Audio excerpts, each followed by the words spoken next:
Hello friends, welcome to the success Kendra. Friends देखिए, आज का जो सेशन है बीपीएससी टीआरई 4.0 यानी कि बीपीएससी टीचर 4.0 न्यू वैकेंसी 2025 के लिए बड़ा ही इम्पोर्टेंट है।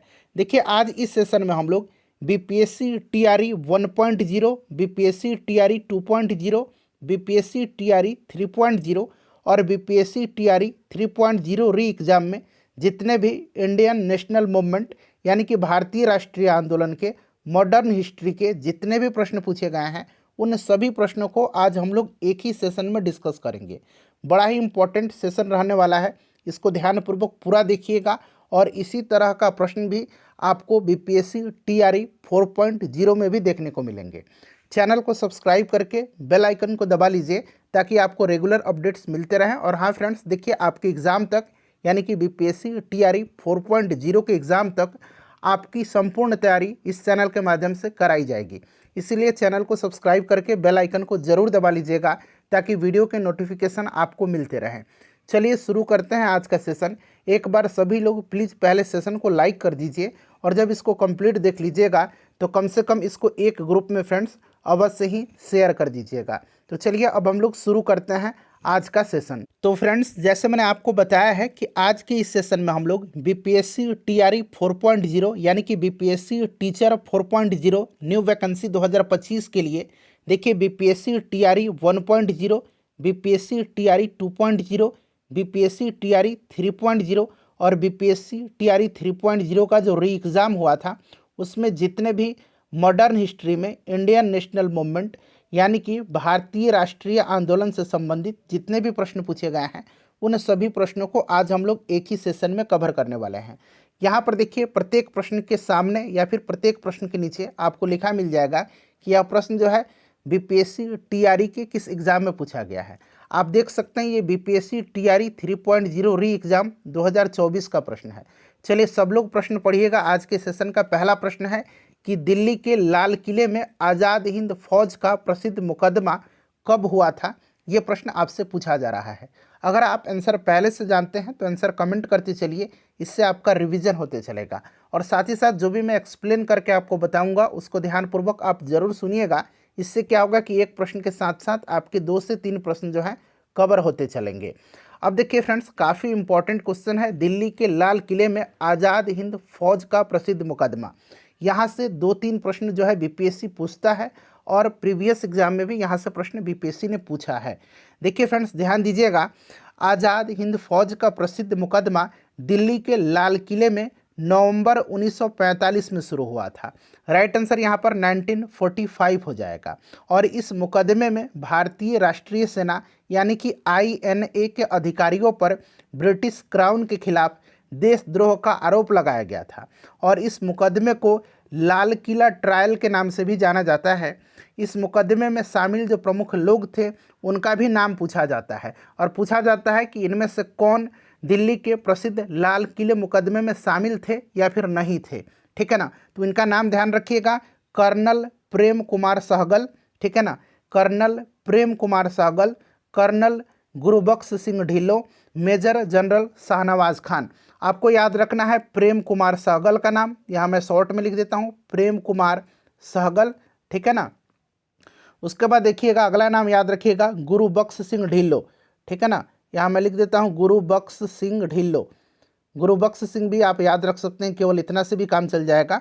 ठीक है ना, और शाहनवाज खान का भी नाम याद रखिएगा, शाहनवाज खान का नाम भी। ठीक है ना, शाहनवाज खान, शाहनवाज खान का भी नाम याद रखिएगा। ठीक है, काफ़ी इंपॉर्टेंट है। अच्छा फ्रेंड्स, इनके तरफ से जो है ध्यान रखिएगा बचाव पक्ष की वकालत किसने किया था। तो उस समय कांग्रेस के भूलाभाई देसाई, जवाहरलाल नेहरू, तेज बहादुर सप्रू, कैलाश नाथ काटजू और अरुणा असफ अली ने जो है बचाव पक्ष की ओर से वकालत किया था। ये भी नाम बीपीएससी पूछा है, याद रखिएगा भूलाभाई देसाई, पंडित जवाहरलाल नेहरू, तेज बहादुर सप्रू, कैलाश नाथ काटजू और अरुणा असफ अली। ठीक है ना, ये आपके बचाव पक्ष की ओर से इन्होंने वकालत किया था। तो ये भी नाम आप जरूर याद रखिएगा। चलिए, उसके बाद नेक्स्ट क्वेश्चन है हमारा कि प्रथम गोलमेज सम्मेलन के समय भारत का गवर्नर जनरल कौन था। ये भी प्रश्न बीपीएससी टीआरई 3.0 री एग्जाम का प्रश्न है। पहले हम लोग री एग्जाम के क्वेश्चन को कर लेंगे, फिर आपको जो एग्जाम होता है 3.0 का बीपीएससी टीआरई 3.0 का उसको, फिर 2.0, फिर 1.0, यानी कि पूरा आपको टीचर वाला मैं एग्जाम का जितना भी जो इंडियन नेशनल मूवमेंट है उसको मैं आपको कवर करवा रहा हूँ। देखिए टोटल 3 गोलमेज सम्मेलन है। पहला हुआ था 1930 में, दूसरा हुआ था 1931 में और तीसरा हुआ था 1932 में। तो ये क्रम भी आप याद रखिएगा, सन भी आपसे पूछ लिया जाएगा, ठीक है। अच्छा, यहाँ पर देखिए प्रथम गोलमेज सम्मेलन के समय भारत का गवर्नर जनरल जो था ये कौन था, तो लॉर्ड इरविन था, ठीक है। कौन था, लॉर्ड इरविन था, ध्यान रखिएगा। अगर आपसे पूछ लेता कि दूसरे गोलमेज सम्मेलन के समय कौन था और तीसरे गोलमेज सम्मेलन के समय भारत का गवर्नर जनरल कौन था, तो दूसरे और तीसरे के समय जो था ये लॉर्ड विलिंगटन था। कौन था, लॉर्ड विलिंगटन था। ये भी आप ध्यान रखिएगा, हो सकता है आगे आपसे पूछा जाए। अच्छा, तीनों जो गोलमेज सम्मेलन हुए थे उस समय ब्रिटिश प्राइम मिनिस्टर कौन था, तो ये रैमजे मैकडोनाल्ड था। रैमजे मैकडोनाल्ड, जिसने सांप्रदायिक पंचायत का कम्युनल अवार्ड का घोषणा किया था, ठीक है। चलिए, गांधी जी ने दूसरे गोलमेज सम्मेलन में पार्टिसिपेट किया था, ये भी आप ध्यान रखेंगे। चलिए, नेक्स्ट क्वेश्चन है, आप देख सकते हैं कि एक प्रश्न के साथ 2-3 प्रश्न मैं आपको कवर करवाते चल रहा हूं। देखिए, बंकिम चंद्र चटर्जी का उपन्यास आनंद मठ कब प्रकाशित किया गया था, ये आपसे पूछा गया है। बताइए राइट आंसर क्या होगा। तो देखिए, बंकिम चंद्र चटर्जी का उपन्यास आनंद मठ जो है ये भी पूछा जाता है कि किस पर आधारित है। तो बंकिम चंद्र चटर्जी का लिखित जो आनंद मठ उपन्यास है इसकी पृष्ठभूमि सन्यासी विद्रोह पर आधारित थी। सन्यासी विद्रोह, ठीक है ना, याद रखिएगा। और ये कब पब्लिश्ड हुआ था, प्रकाशित हुआ था, तो याद रखिएगा 1882 में। चलिए, नेक्स्ट क्वेश्चन है हमारा कि सुभाष चंद्र बोस किस वर्ष भारतीय राष्ट्रीय कांग्रेस के अध्यक्ष थे, ठीक है। बताइए राइट आंसर क्या होगा। सुभाष चंद्र बोस किस वर्ष भारतीय राष्ट्रीय कांग्रेस के अध्यक्ष थे। तो सुभाष चंद्र बोस जो थे इन्होंने 2 बार अध्यक्षता किया था, ठीक है। एक तो आपका 1938 का हरिपुरा में और 1939 का त्रिपुरी अधिवेशन में। तो यहाँ पर 1938 भी होगा और 1939 भी होगा, एक से अधिक यहाँ पर इसका करेक्ट आंसर होगा, ठीक है ना। और त्रिपुरी संकट आपको याद होगा, इन्होंने इस्तीफा दे दिया और उसके बाद भारतीय राष्ट्रीय कांग्रेस के अध्यक्ष डॉक्टर राजेंद्र प्रसाद को बनाया गया था, ठीक है। अच्छा, सुभाष चंद्र बोस का जो स्पेशल टॉपिक है वो हम आपको अलग एक सेशन में कवर करवाएंगे और सुभाष चंद्र बोस से क्वेश्चन बीपीएससी बार बार पूछता है, तो उसको देख लीजिएगा। चलिए, महात्मा गांधी का हमने कवर करा दिया है, ठीक है ना। और इसी प्रकार से टीआरई 1.0, 2.0, 3.0 और री एग्जाम में और हेड मास्टर, हेड टीचर, इन सबका जो एग्जाम हुआ था 2023-24 में, उनमें जितने भी बिहार स्पेशल के प्रश्न पूछे गए थे उनको भी हम कवर कर चुके हैं।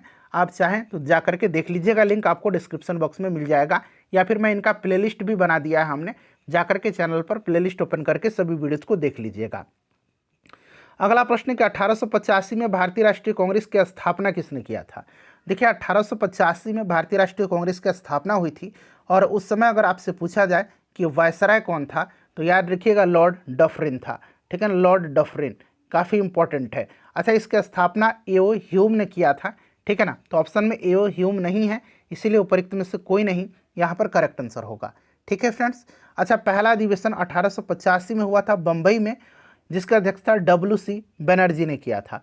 दूसरा अधिवेशन हुआ था 1886 में कलकत्ता में, इसके अध्यक्षता दादा भाई नौरोजी ने किया था। तो दूसरा भी आजकल पूछा जा रहा है, आप ध्यान रखिएगा। चलिए, उसके बाद देखिएगा कि एशियाटिक सोसाइटी ऑफ बंगाल की स्थापना किसके द्वारा किया गया था। एशियाटिक सोसाइटी ऑफ बंगाल की स्थापना, देखिए एशियाटिक सोसाइटी ऑफ बंगाल की स्थापना अगर पूछा जाए कि कब हुआ था, तो ये भी आप ध्यान रखिएगा 1784 में हुआ था। किसके द्वारा किया गया था, तो विलियम जोन्स ने किया था, सर विलियम जोन्स। यहाँ ऑप्शन ए में आप देख सकते हैं राइट आंसर हो जाएगा, ठीक है। चलिए, उसके बाद अगला प्रश्न है कि बंगाल के विभाजन को किसके कार्यकाल में वापस लिया गया था। यानी कि सिंपल सी अगर हम बात करें तो प्रश्न आपसे पूछा जा रहा है कि बंगाल विभाजन को रद्द कब किया गया था, ठीक है। तो देखिए, बंगाल विभाजन हुआ था 1905 में, लॉर्ड कर्जन ने किया था। और बंगाल विभाजन को जो है रद्द कब किया गया था, तो याद रखिएगा 1911 में इसको वापस लिया गया था, ठीक है ना, लॉर्ड हार्डिंग द्वितीय के कालकाल में। तो लॉर्ड हार्डिंग यहाँ पर राइट आंसर हो जाएगा, ठीक है।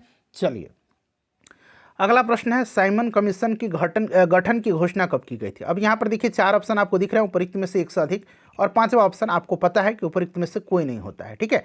चलिए अब बताइएगा कि साइमन कमीशन की गठन की घोषणा, थोड़ा सा बड़ा कर दूं, अब दिख रहा है ना, तीनों ऑप्शन दिख रहा है, चौथा तो आपको पता ही है, उपयुक्त में से एक से अधिक, और पांचवा उपयुक्त में से कोई नहीं। ठीक है, चलिए अब बताइएगा कि साइमन कमीशन की गठन की घोषणा कब हुई थी।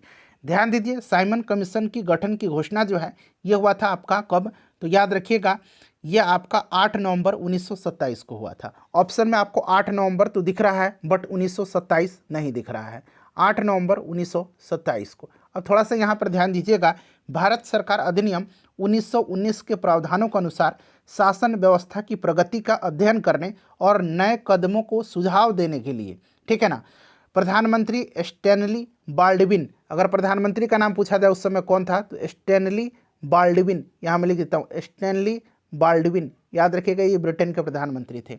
स्टैनली बाल्डविन के कार्यकाल के दौरान ब्रिटिश सरकार ने 8 नवंबर 1927 को 7 सदस्यीय, कितने सदस्यीय साइमन कमीशन, तो 7 सदस्यीय भारतीय वैधानिक आयोग की स्थापना किया गया था, यानी कि साइमन कमीशन की। ठीक है ना, इसको व्हाइटमैन कमीशन भी कहा जाता है क्योंकि इसमें कोई भी भारतीय सदस्य नहीं था। अच्छा, साइमन कमीशन भारत कब आया था, ये भी प्रश्न बन सकता है, तो याद रखिएगा साइमन कमीशन भारत आया था कब, तो 3 फरवरी 1928 को साइमन कमीशन भारत आया था। ठीक है, अच्छा साइमन कमीशन जो है अपना रिपोर्ट कब पेश किया था, तो 1930 में किया था, ये भी आप ध्यान रखेंगे। क्लियर, 1930 में 2 भाग में इसने अपनी रिपोर्ट प्रकाशित किया था। तो इतने सारे मैं आपको फैक्ट्स बता रहा हूँ, ठीक है ना। सर जॉन साइमन की अध्यक्षता में इसका गठन किया गया था। ठीक है, चलिए तो उपयुक्त में से कोई नहीं, इसका राइट आंसर होगा 8 नवंबर 1927, ऑप्शन में आपको नहीं दिख रहा है। ठीक है, चलिए देखिए बिहार में जो बहावी थे उनकी गतिविधियों का मुख्य केंद्र क्या था। बहावियों की गतिविधियों का मुख्य केंद्र बिहार में ये पटना था। ठीक है, बहावी आंदोलन, हम जब आपको जो जितने भी आंदोलन हुए थे उनको अलग से कराएंगे, उसमें पूरे डिटेल में इसके बारे में हम डिस्कस करने वाले हैं। चलिए देखिए बिहार दिवस क्यों मनाया जाता है, ये आपसे पूछा गया है। 4 ऑप्शन दिख रहे हैं, 5वां आपको पता है, ऑप्शन ई होता है, उपयुक्त में से कोई नहीं।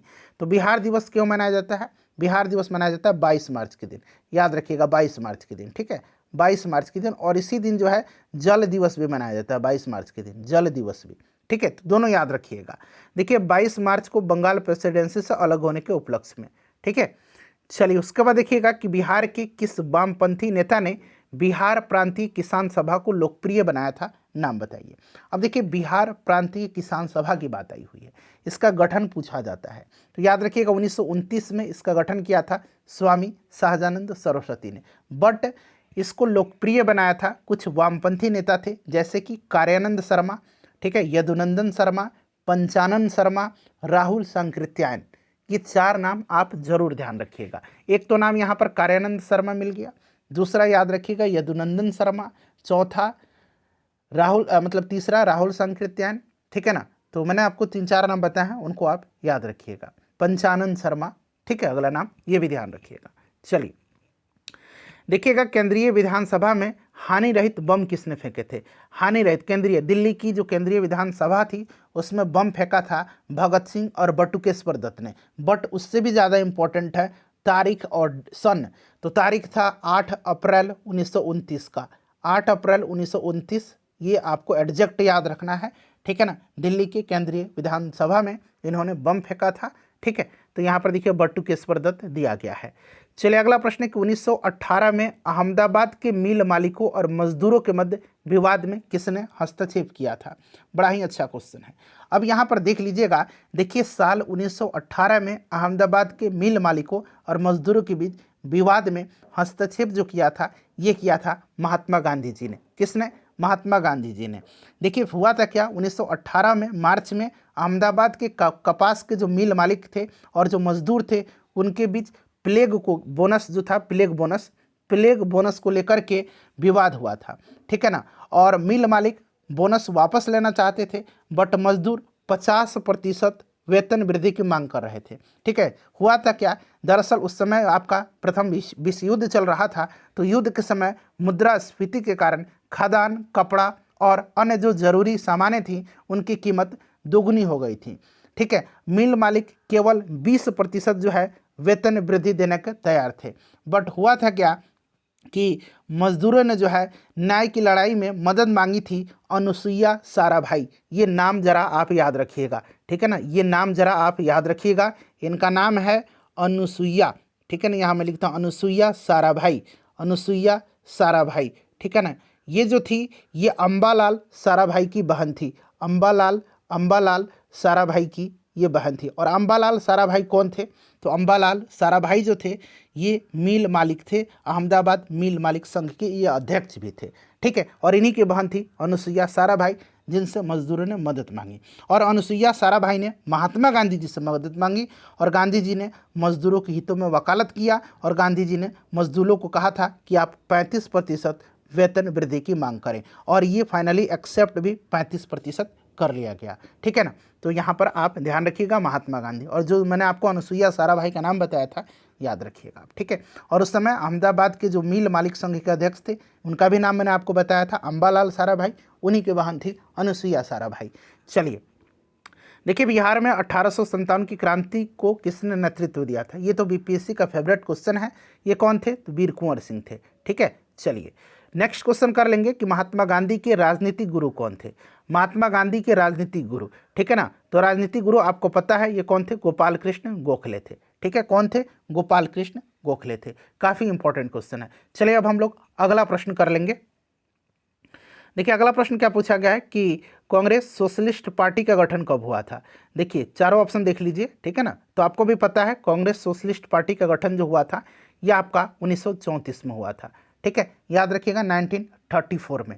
चलिए अगला प्रश्न कर लेंगे। नेक्स्ट क्वेश्चन हमारा क्या है? यह प्रश्न बीपीएससी टीआरई 1.0 यानी कि पहला बीपीएससी जो टीचर एग्जाम हुआ था 2023 में, उसमें यह प्रश्न पूछा गया है। प्रश्न है कि चटगांव शस्त्रागार पर हमले के दौरान कौन महिला क्रांतिकारी मारी गई थी? फ्रेंड्स यहाँ पर ध्यान दीजिएगा, अगर हम बात करते हैं चटगांव शस्त्रागार हमले के बारे में, तो देखिए फ्रेंड्स यह हमला हुआ था 18 अप्रैल 1930 को। 18 अप्रैल 1930 आप सन याद रखिएगा। 1930 में चटगांव शस्त्रागार छापा हुआ था और चटगांव शस्त्रागार धावे को मास्टर दा के नाम से प्रसिद्ध सूर्यसेन के नेतृत्व में किया गया था। और सूर्यसेन ने बंगाल में इंडियन रिपब्लिकन आर्मी की भी स्थापना किया था इन्होंने। 16 फरवरी 1933 को सूर्यसेन को गिरफ्तार कर लिया गया और उन पर मुकदमा चलाया गया और अंततः 12 जनवरी 1934 को 1934 में उनको फांसी दे दिया गया था, ठीक है ना। और देखिए चटगांव शस्त्रागार पर हमले के दौरान जो महिला क्रांतिकारी शहीद हुई थी इनका नाम है प्रीतिलता वाडेदार। ऑप्शन यहाँ पर ए राइट आंसर हो जाएगा। यहाँ पर आप कल्पना दत्त का नाम देख रहे हैं।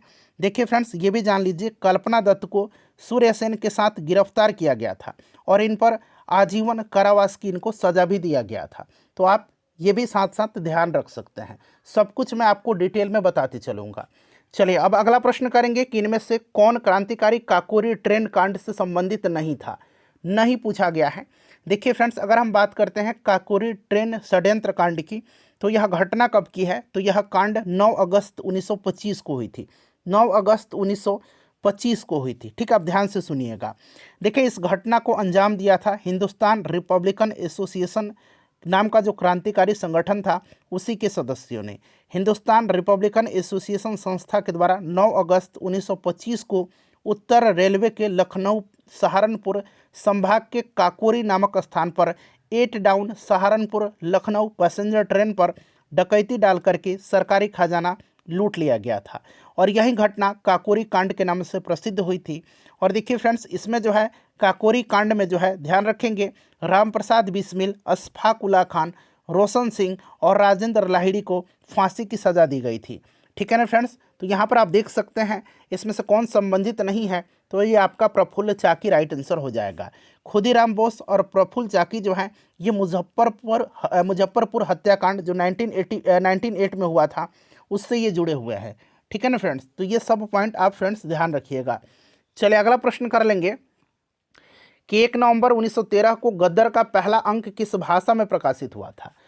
1 नवंबर 1913 को गद्दर का पहला अंक किस भाषा में प्रकाशित हुआ था? सभी लोग आंसर कमेंट करिएगा। देखिए 1 नवंबर 1913 को गद्दर का पहला अंक जो है यह उर्दू भाषा में प्रकाशित हुआ था। किस भाषा में? उर्दू भाषा में यह प्रकाशित हुआ था। गद्दर एक साप्ताहिक पत्र था जिसके प्रथम संस्करण का प्रकाशन जो है 1 नवंबर 1913 को सैन फ्रांसिस्को में किया गया था। ठीक है फ्रेंड्स, ये सभी आप ध्यान रखेंगे, काफ़ी इंपॉर्टेंट है। चलिए, गदर पार्टी की स्थापना आपको पता है 1913 में सैन फ्रांसिस्को में किया गया था। ठीक है फ्रेंड्स, लाला हरदयाल के नेतृत्व में। ठीक है, चलिए आगे बढ़ेंगे। अगला प्रश्न करेंगे कि महात्मा गांधी ने किस घटना को हिमालयी भूल कहा था। यहाँ पर आप प्रत्येक प्रश्न के नीचे देख सकते हैं कि यह प्रश्न किस वर्ष पूछा गया है। देख सकते हैं ये बीपीएससी टीआरई 1.0 का प्रश्न है। महात्मा गांधी ने किस घटना को हिमालयी भूल कहा है। सभी लोग आंसर कमेंट करिएगा। देखिए, महात्मा गांधी जी ने चौरी चौरा कांड को हिमालयी भूल कहे थे। ठीक है ना। 5 फरवरी 1922 को गोरखपुर के निकट चौरी चौरा नामक स्थान पर यह हत्याकांड की घटना हुई थी। ठीक है, और चौरी चौरा की घटना के समय गांधी जी गुजरात के बारदोली में सामूहिक सत्याग्रह आंदोलन प्रारंभ करने की तैयारी कर रहे थे, और इससे ये क्षुब्ध होकर के, दुखी होकर के गांधी जी ने 12 फरवरी 1922 को जो है बारदोली में हुई कांग्रेस की बैठक में असहयोग आंदोलन को स्थगित करने का निर्णय लिया था। और असहयोग आंदोलन वापस लेने के कारण डॉक्टर बालकृष्ण शिवाराम मुंजे के द्वारा गांधी जी के खिलाफ निंदा प्रस्ताव भी लाया गया था। सुभाष चंद्र बोस ने भी कहा था कि जब आंदोलन चरम की ओर बढ़ रही हो, इसे वापस लेना राष्ट्रीय विपदा से कम नहीं था। ठीक है ना। यह असहयोग आंदोलन वापस लेने के समय पर जो है सुभाष चंद्र बोस जी ने कहा था। यहाँ पर option number B right answer हो जाएगा, चौरी चौरा कांड। ठीक है, चलिए फ्रेंड्स नेक्स्ट क्वेश्चन करेंगे कि वैंकूवर जाने के लिए कामाटा गुरु जहाज किराए पर किसने लिया था। सभी लोग इसका आंसर कमेंट करिएगा। सभी लोग इसका आंसर कमेंट करिएगा। देखिए फ्रेंड्स, इसमें से जो है राइट आंसर मैं बता देता हूँ। पहले ऑप्शन नंबर ई होगा, उपरिक्त में से कोई नहीं, क्योंकि ये जो आपका कामाटा गुरु जहाज है, हांगकांग में बाबा गुरुदत्त सिंह ने इस जहाज को किराए पर खरीदा था। किसने? गुरुदत्त सिंह ने। तो ऑप्शन में नाम ही नहीं दिया गया है। ठीक है ना, यहाँ गुरमीत दिया गया है जो कि सही नाम नहीं है। ठीक है, यह कामाटा गुरु जहाज भाप शक्ति चालित एक जहाज था, और कामाटा गुरु जहाज हांगकांग से कनाडा के बंदरगाह वैंकूवर की ओर प्रस्थान किया था, और यह 1914 में मई महीने में वैंकूवर के तट पर पहुंचा। जब यह जहाज पहुंचा तो कनाडा सरकार ब्रिटेन के दबाव में आकर के इसे उतारने की अनुमति नहीं दिया। ठीक है ना। और देखिए, कामाटा गुरु जहाज के जो बजबज, ये कलकत्ता में है, ये बंदरगाह बजबज, वहाँ पर पहुँचा तब क्रुद्ध यात्रियों और पुलिस के बीच संघर्ष हुआ, जिसमें 18 यात्री मारे गए थे और 25 से अधिक घायल हुए थे। ठीक है ना फ्रेंड्स, और 202 यात्रियों को जेल में डाल दिया गया था। ऑप्शन नंबर ई राइट आंसर होगा इसका। देखिए, बिरसा मुंडा का कार्यक्षेत्र कौन सा है। ये प्रश्न कई बार बीपीएससी में पूछा जा चुका है। तो यहाँ पर आप देख सकते हैं फ्रेंड्स, इसका राइट आंसर रांची हो जाएगा। मुंडा विद्रोह बिरसा मुंडा के नेतृत्व में हुआ था। इसको उलगुलान विद्रोह के नाम से जाना जाता है। 1899-1900 में। इसको आप जरूर ही याद रखिएगा। ठीक है फ्रेंड्स, बड़ा ही इंपॉर्टेंट है ये। चलिए अब आगे बढ़ेंगे, अगला प्रश्न करेंगे फ्रेंड्स। चलिए नेक्स्ट क्वेश्चन है हमारा कि 1857 की क्रांति के बिहार के नेता कौन थे। बिहार के नेता का नाम यहाँ से पूछा जा रहा है, तो आप सभी को पता होगा ये वीर कुंवर सिंह थे, जो कि ऑप्शन में नहीं दिया गया है, तो उपयुक्त में से कोई नहीं, यहाँ पर राइट आंसर हो जाएगा। मौलवी अहमदुल्ला ने 1857 की क्रांति का नेतृत्व फैजाबाद से किया था, और नाना साहब तात्या टोपे ने कानपुर से किया था। ये सब आपको भी पता होगा। देखिए, पूना समझौता का उद्देश्य क्या था। पूना समझौता का उद्देश्य आपसे पूछा जा रहा है। पूना समझौता का उद्देश्य क्या था। पूना समझौता हुआ था कब, तो फ्रेंड्स ये 24 सितंबर 1932 1932 में हुआ था। किसके बीच, तो बाबा साहब अम्बेडकर और महात्मा गांधी के मध्य हुआ था। पूना समझौता पर महात्मा गांधी ने स्वयं हस्ताक्षर नहीं किए थे, बल्कि स्वर्णों की तरफ से इस समझौते पर पंडित मदन मोहन मालवीय के द्वारा हस्ताक्षर किया गया था। ठीक है फ्रेंड्स, इसे भी आप याद रखिएगा। जबकि दूसरी ओर से इस समझौते पर बाबा साहब अम्बेडकर ने हस्ताक्षर किए थे। क्लियर, याद रखिएगा। और पूना समझौता का उद्देश्य दलित वर्ग का प्रतिनिधित्व करना था। तो यहाँ पर देखिए ऑप्शन नंबर यहाँ पर बी राइट आंसर हो जाएगा। ठीक है, चलिए फ्रेंड्स अगला प्रश्न करेंगे कि जंतर मंतर का निर्माण किसने किया था। जंतर मंतर का निर्माण जो है यह किसने किया था। तो देखिए, जंतर मंतर का निर्माण जो है यह महाराज जय सिंह द्वितीय के द्वारा किया गया था। जय सिंह द्वितीय के द्वारा। तो ऑप्शन में इनका नाम है ही नहीं जय सिंह द्वितीय का, तो आप याद रखिएगा। कुल 5 स्थानों में जंतर मंतर है, जयपुर, दिल्ली, मथुरा, उज्जैन और वाराणसी में। ठीक है ना फ्रेंड्स, आप याद रखिएगा। चलिए अगला प्रश्न करेंगे कि वंदे मातरम के रचनाकार कौन है। वंदे मातरम के रचनाकार कौन है। वंदे मातरम गीत बंकिम चंद्र चटर्जी की प्रसिद्ध कृति आनंद मठ से लिया गया है और सन्यासी विद्रोह जो है आनंद मठ उपन्यास का कथानक सन्यासी विद्रोह पर आधारित है। इसे भी आप याद रखिएगा। यहाँ पर देखिए बंकिम चंद्र चटर्जी राइट आंसर हो जाएगा। ठीक है ना। और यह जो आपका वंदे मातरम है इसको पहली बार 1896 के कांग्रेस का जो कलकत्ता अधिवेशन था वहीं पर गाया गया था।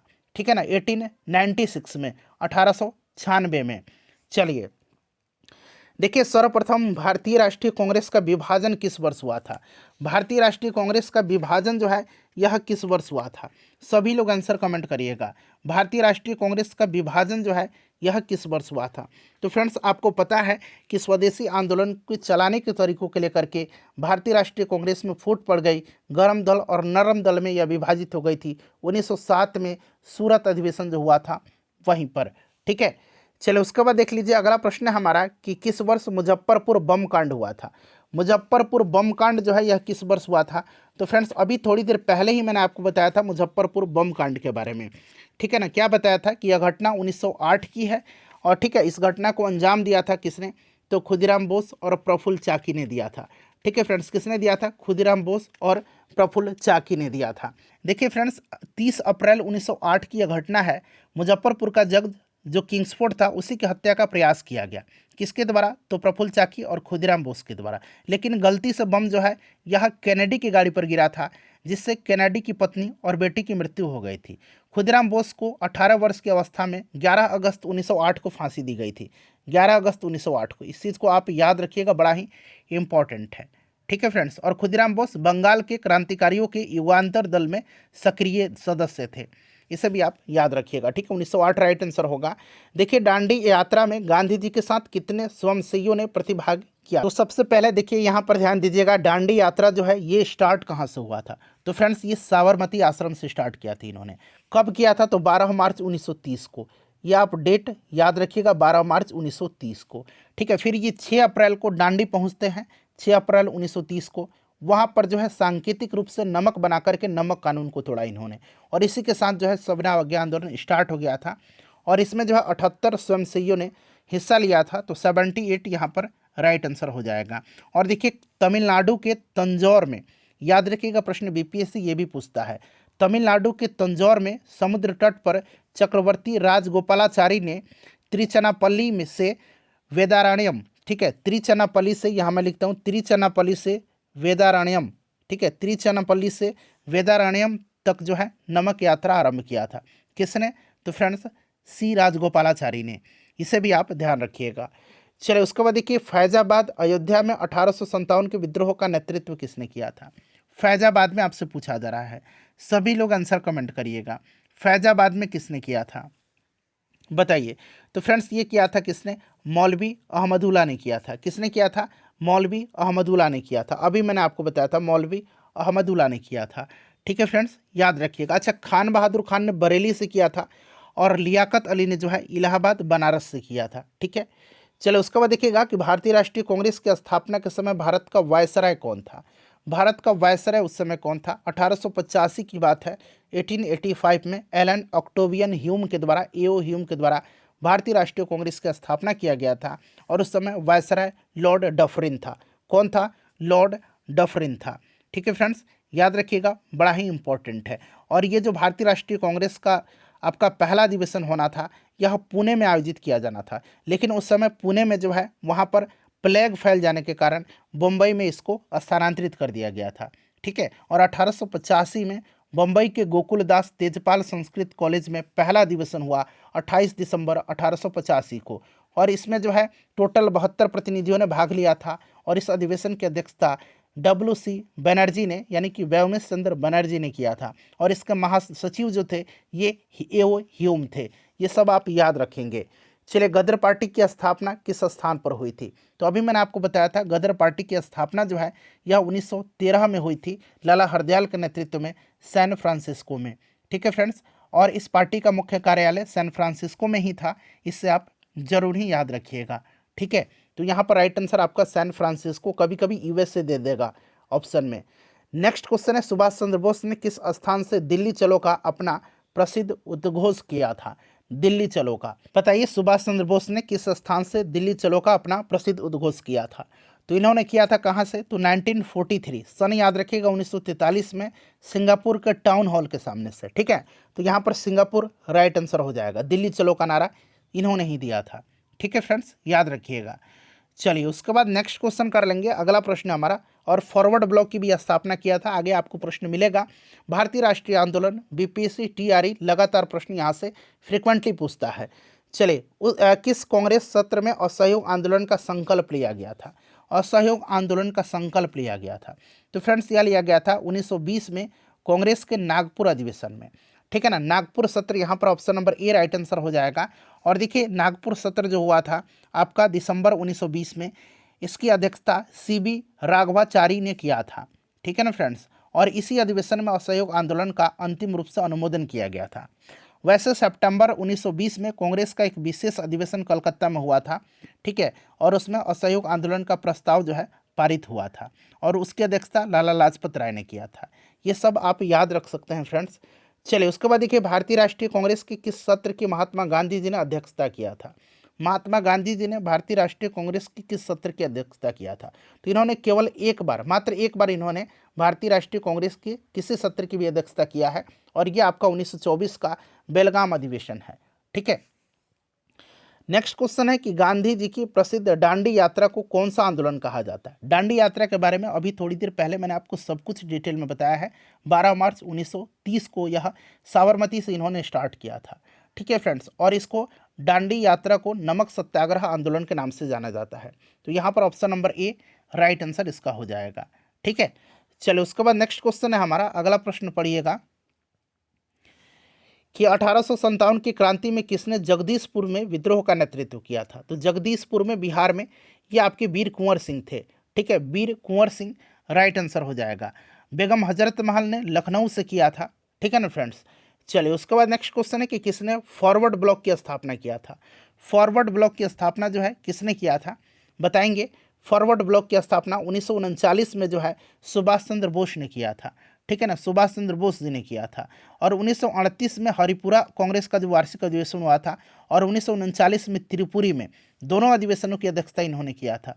ठीक है, इस चीज़ को आप ध्यान रखिएगा। और 1939 में कांग्रेस का जो त्रिपुरी अधिवेशन था, उसमें सुभाष चंद्र बोस ने गांधी जी के जो कैंडिडेट थे, उनके फेवरेट पट्टाभी सीतारामैया, उन्हीं को हरा करके दूसरी बार ये आपके 1939 में त्रिपुरी में अध्यक्ष बने थे। ठीक है, इस चीज़ को आप ध्यान रखिएगा। और गांधी जी ने इस हार को अपनी व्यक्तिगत हार बताया था, तो आप ये सब ध्यान रख सकते हैं। चलिए नेक्स्ट क्वेश्चन हमारा यहाँ पर सुभाष चंद्र बोस हो जाएगा। चलिए उसके बाद अगला प्रश्न कर लेंगे फ्रेंड्स। नेक्स्ट क्वेश्चन है हमारा कि किसने वाक्यांश स्वराज हमारा जन्मसिद्ध अधिकार है की रचना किया है? स्वराज हमारा जन्मसिद्ध अधिकार है, ठीक है, ये आपका किसने? बाल गंगाधर तिलक ने किया था। ठीक है, चलिए किसने अवध किसान सभा की स्थापना की? किसने अवध किसान सभा की स्थापना की? अवध किसान सभा की स्थापना बताएंगे राइट आंसर किसने क्या होगा? तो देखिए बाबा रामचंद्र ने अवध किसान सभा की स्थापना किया था 1920 में असहयोग आंदोलन के समय में। 1920 में असहयोग आंदोलन के समय में ऑप्शन ए यहाँ पर राइट आंसर हो जाएगा। और इस आंदोलन का मुख्य केंद्र प्रतापगढ़ का रूर गांव था। प्रतापगढ़ का रूर गांव था। ठीक है ना, याद रखिएगा। और इस सभा ने, ये जो आपका किसान सभा था, अवध किसान सभा, इस सभा ने किसान से बेदखली, भूमि न जोतने और बेगार न देने की अपील किया था। ठीक है, चलिए फ्रेंड्स नेक्स्ट क्वेश्चन करेंगे हम लोग। और देखिए दयानंद सरस्वती ने अखिल भारतीय किसान सभा का इन्होंने गठन किया था 1936 में, आगे आपको मिलेगा। आनंद मठ की रचना किसने की है? आनंद मठ जो है ये आपकी किसकी रचना है? बांग्ला भाषा के एक उपन्यास है, और इसकी रचना बंकिम चंद्र चटर्जी ने किया है। यहाँ पर आप देख लीजिएगा, option number C right answer हो जाएगा। ठीक है ना फ्रेंड्स, और भारत का राष्ट्रीय गीत वंदे मातरम इसी उपन्यास में सर्वप्रथम प्रकाशित हुआ था। इसे भी आप याद रखिएगा, बड़ा ही इंपॉर्टेंट है। चलिए उसके बाद नेक्स्ट क्वेश्चन है हमारा कि भारतीय उपमहाद्वीप के उत्तर पश्चिम क्षेत्र में सविनय अवज्ञा आंदोलन का नायक कौन था? उत्तर पश्चिम क्षेत्र में, उत्तर पश्चिम क्षेत्र में कौन था? तो फ्रेंड्स भारतीय उपमहाद्वीप के उत्तर पश्चिम क्षेत्र में सविनय अवज्ञा आंदोलन के नायक जो थे, ये खान अब्दुल गफ्फार खान थे। खान अब्दुल गफ्फार खान को सीमांत गांधी भी कहा जाता है, यानी कि फ्रंटियर गांधी के नाम से इनको जाना जाता है। खान अब्दुल गफ्फार खान के नेतृत्व में खुदाई खिदमतगार या लाल कुर्ती संगठन 1929 में स्थापित किया गया था। सबने आगे आंदोलन में सक्रिय भूमिका निभाई थी। ठीक है ना, ये सारे पॉइंट याद रखिएगा। और इन्होंने कौन सी पत्रिका निकाली थी, तो पख्तून, याद रखिएगा, इन्होंने पख्तून नामक पत्रिका निकाली थी। ये भी प्रश्न बनता है। ठीक है ना, चलिए खान अब्दुल गफ्फार खान राइट आंसर हो जाएगा। देखिए, किसने स्वदेशी आंदोलन की प्रेरणा हेतु भारत माता की पेंटिंग चित्रित किया था? किसने स्वदेशी आंदोलन की प्रेरणा हेतु भारत माता की पेंटिंग चित्रित किया था? सभी लोग आंसर कमेंट करिएगा। किसने स्वदेशी आंदोलन की प्रेरणा हेतु भारत माता की पेंटिंग चित्रित किया था? तो फ्रेंड्स, यह चित्रित किसने किया था? तो अवनींद्रनाथ टैगोर ने किया था। अवनींद्रनाथ टैगोर ने किया था। ठीक है फ्रेंड्स, याद रखिएगा, अवनींद्रनाथ टैगोर ने किया था। यहाँ पर देखिए अवनींद्रनाथ टैगोर यहाँ पर करेक्ट आंसर हो जाएगा। ठीक है, स्वदेशी आंदोलन की बात करते हैं तो ये बंगाल विभाजन के प्रत्युत्तर में हुआ था। कब? तो बंगाल विभाजन के विरोध में हुआ था। 7 अगस्त 1905 को कलकत्ता के टाउन हॉल में जो है स्वदेशी आंदोलन चलाए जाने की घोषणा किया गया था, 7 अगस्त 1905 को। ठीक है फ्रेंड्स, 7 अगस्त 1905 का दिन याद रखिएगा। बंगाल विभाजन प्रभावी कब हुआ था? 16 अक्टूबर 1905 को बंगाल विभाजन जो है प्रभावी हुआ था, और इस दिन पूरे भारतवर्ष में शोक के रूप में मनाया गया था। चलिए आगे बढ़ेंगे कि यह किसने कहा था कि क्रांतिकारियों का उद्देश्य आतंकवाद नहीं अपितु क्रांति, और क्रांति का उद्देश्य भारत में राष्ट्रीय सरकार की स्थापना है।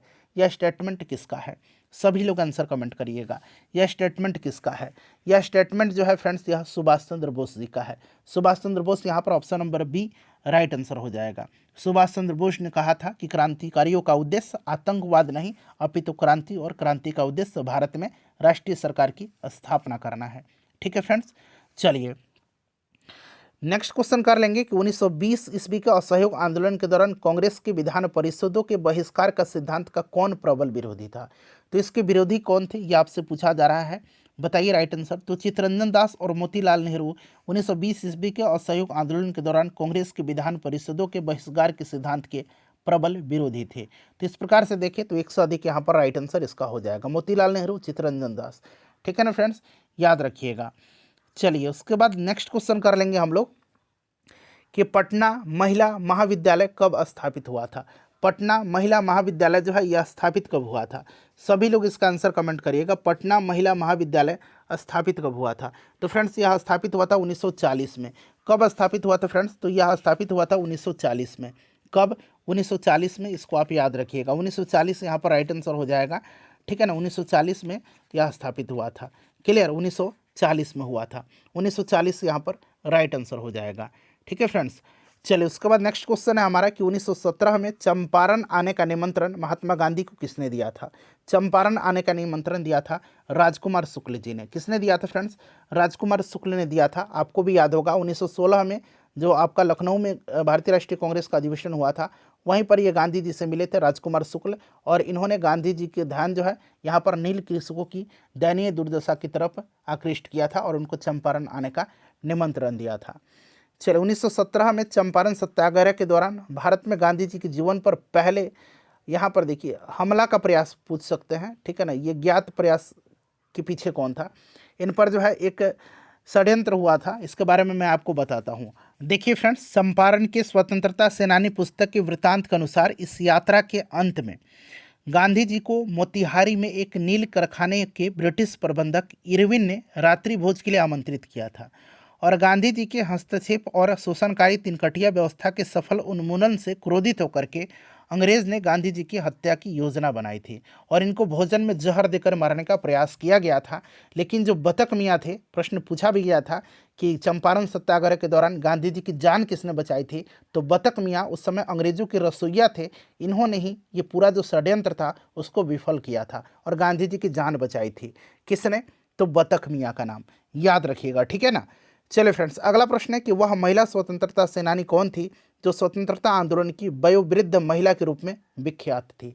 वयोवृद्ध महिला के रूप में, तो ये कोई और नहीं बल्कि कौन थी? तो फ्रेंड्स, यह अरुणा असफ अली थी। कौन थी?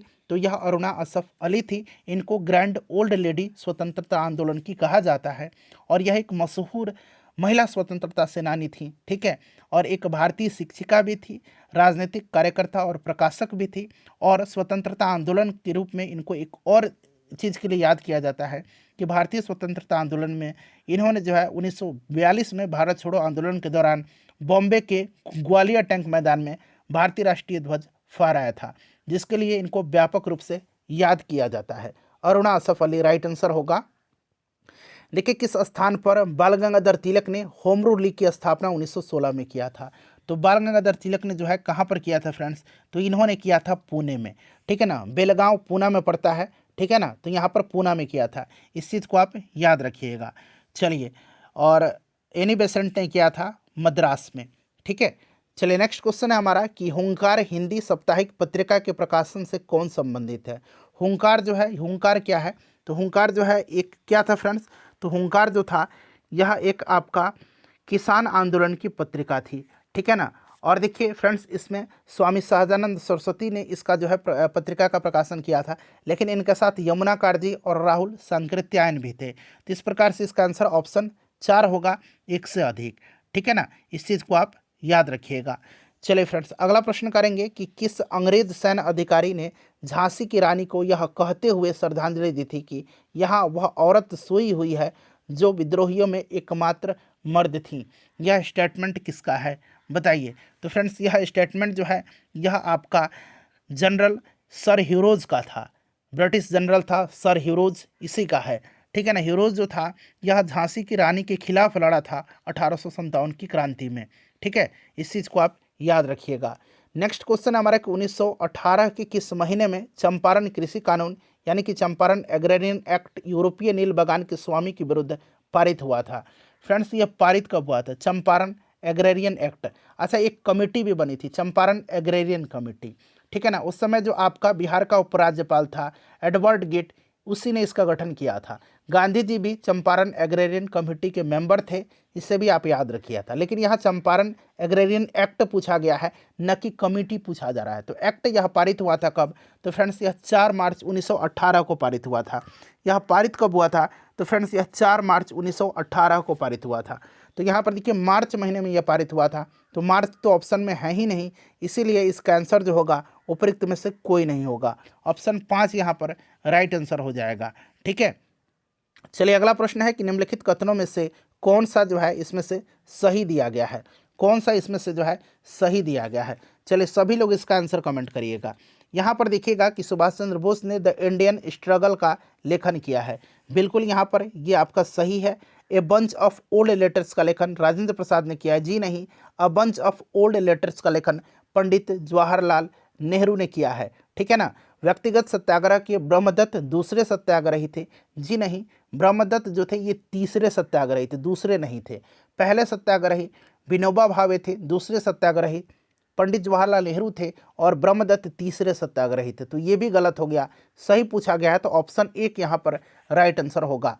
चलिए अगला प्रश्न है कि बिहार के किस जनजाति ने कांग्रेस के गया अधिवेशन में भाग लिया था।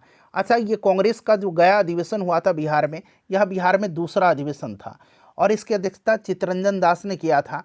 पहला अधिवेशन 1912 बांकीपुर पटना में हुआ था, जिसकी अध्यक्षता आर.एन. माधोलकर ने किया था। और ये जो आपका गया में भारतीय राष्ट्रीय कांग्रेस का बिहार में दूसरा अधिवेशन हुआ था, उसकी अध्यक्षता चित्तरंजन दास ने किया था। और इसमें जो है किस जनजाति ने, बिहार की किस जनजाति ने हिस्सा लिया था, तो फ्रेंड्स यह उराव जनजाति था। नेक्स्ट क्वेश्चन है हमारा कि निम्नलिखित युग्मों में से कौन सा सही सुमेलित यहाँ पर नहीं पूछा गया है, कौन सा सही सुमेलित नहीं है। चलिए सभी लोग आंसर कमेंट करिएगा। देखिए इंडियन स्पेक्टेटर, यह जो है इंडियन स्पेक्टेटर जो है यह आपका बहराम जी मालाबारी के द्वारा लिखा गया है। Advocate of India Naoroji, advocate of India, यहाँ देखिए दादा भाई नौरोजी दिया गया। एडवोकेट ऑफ इंडिया ये आपकी किसकी है, सुरेंद्र नाथ बनर्जी की, तो ये भी गलत हो गया। यंग इंडिया ये महात्मा गांधी जी की है। यंग इंडिया जो है यह आपकी किसकी है, तो फ्रेंड्स यह आपकी महात्मा गांधी जी की है। तो यहाँ पर पूछा जा रहा है कि कौन सा इसमें से सही नहीं है, तो देखिए एक से अधिक सही नहीं है, ठीक है ना, ये दोनों सही नहीं, इसीलिए एक से अधिक यहाँ पर राइट आंसर होगा। चलिए उसके बाद देखिए 1938 में किसकी अध्यक्षता में राष्ट्रीय योजना समिति की स्थापना की गई थी। 1938 में राष्ट्रीय योजना समिति की स्थापना हुई थी, इस चीज़ को आप याद रखेंगे। और फ्रेंड्स किसकी जो है यहाँ पर अध्यक्षता पूछा जा रहा है, चलिए बताएंगे।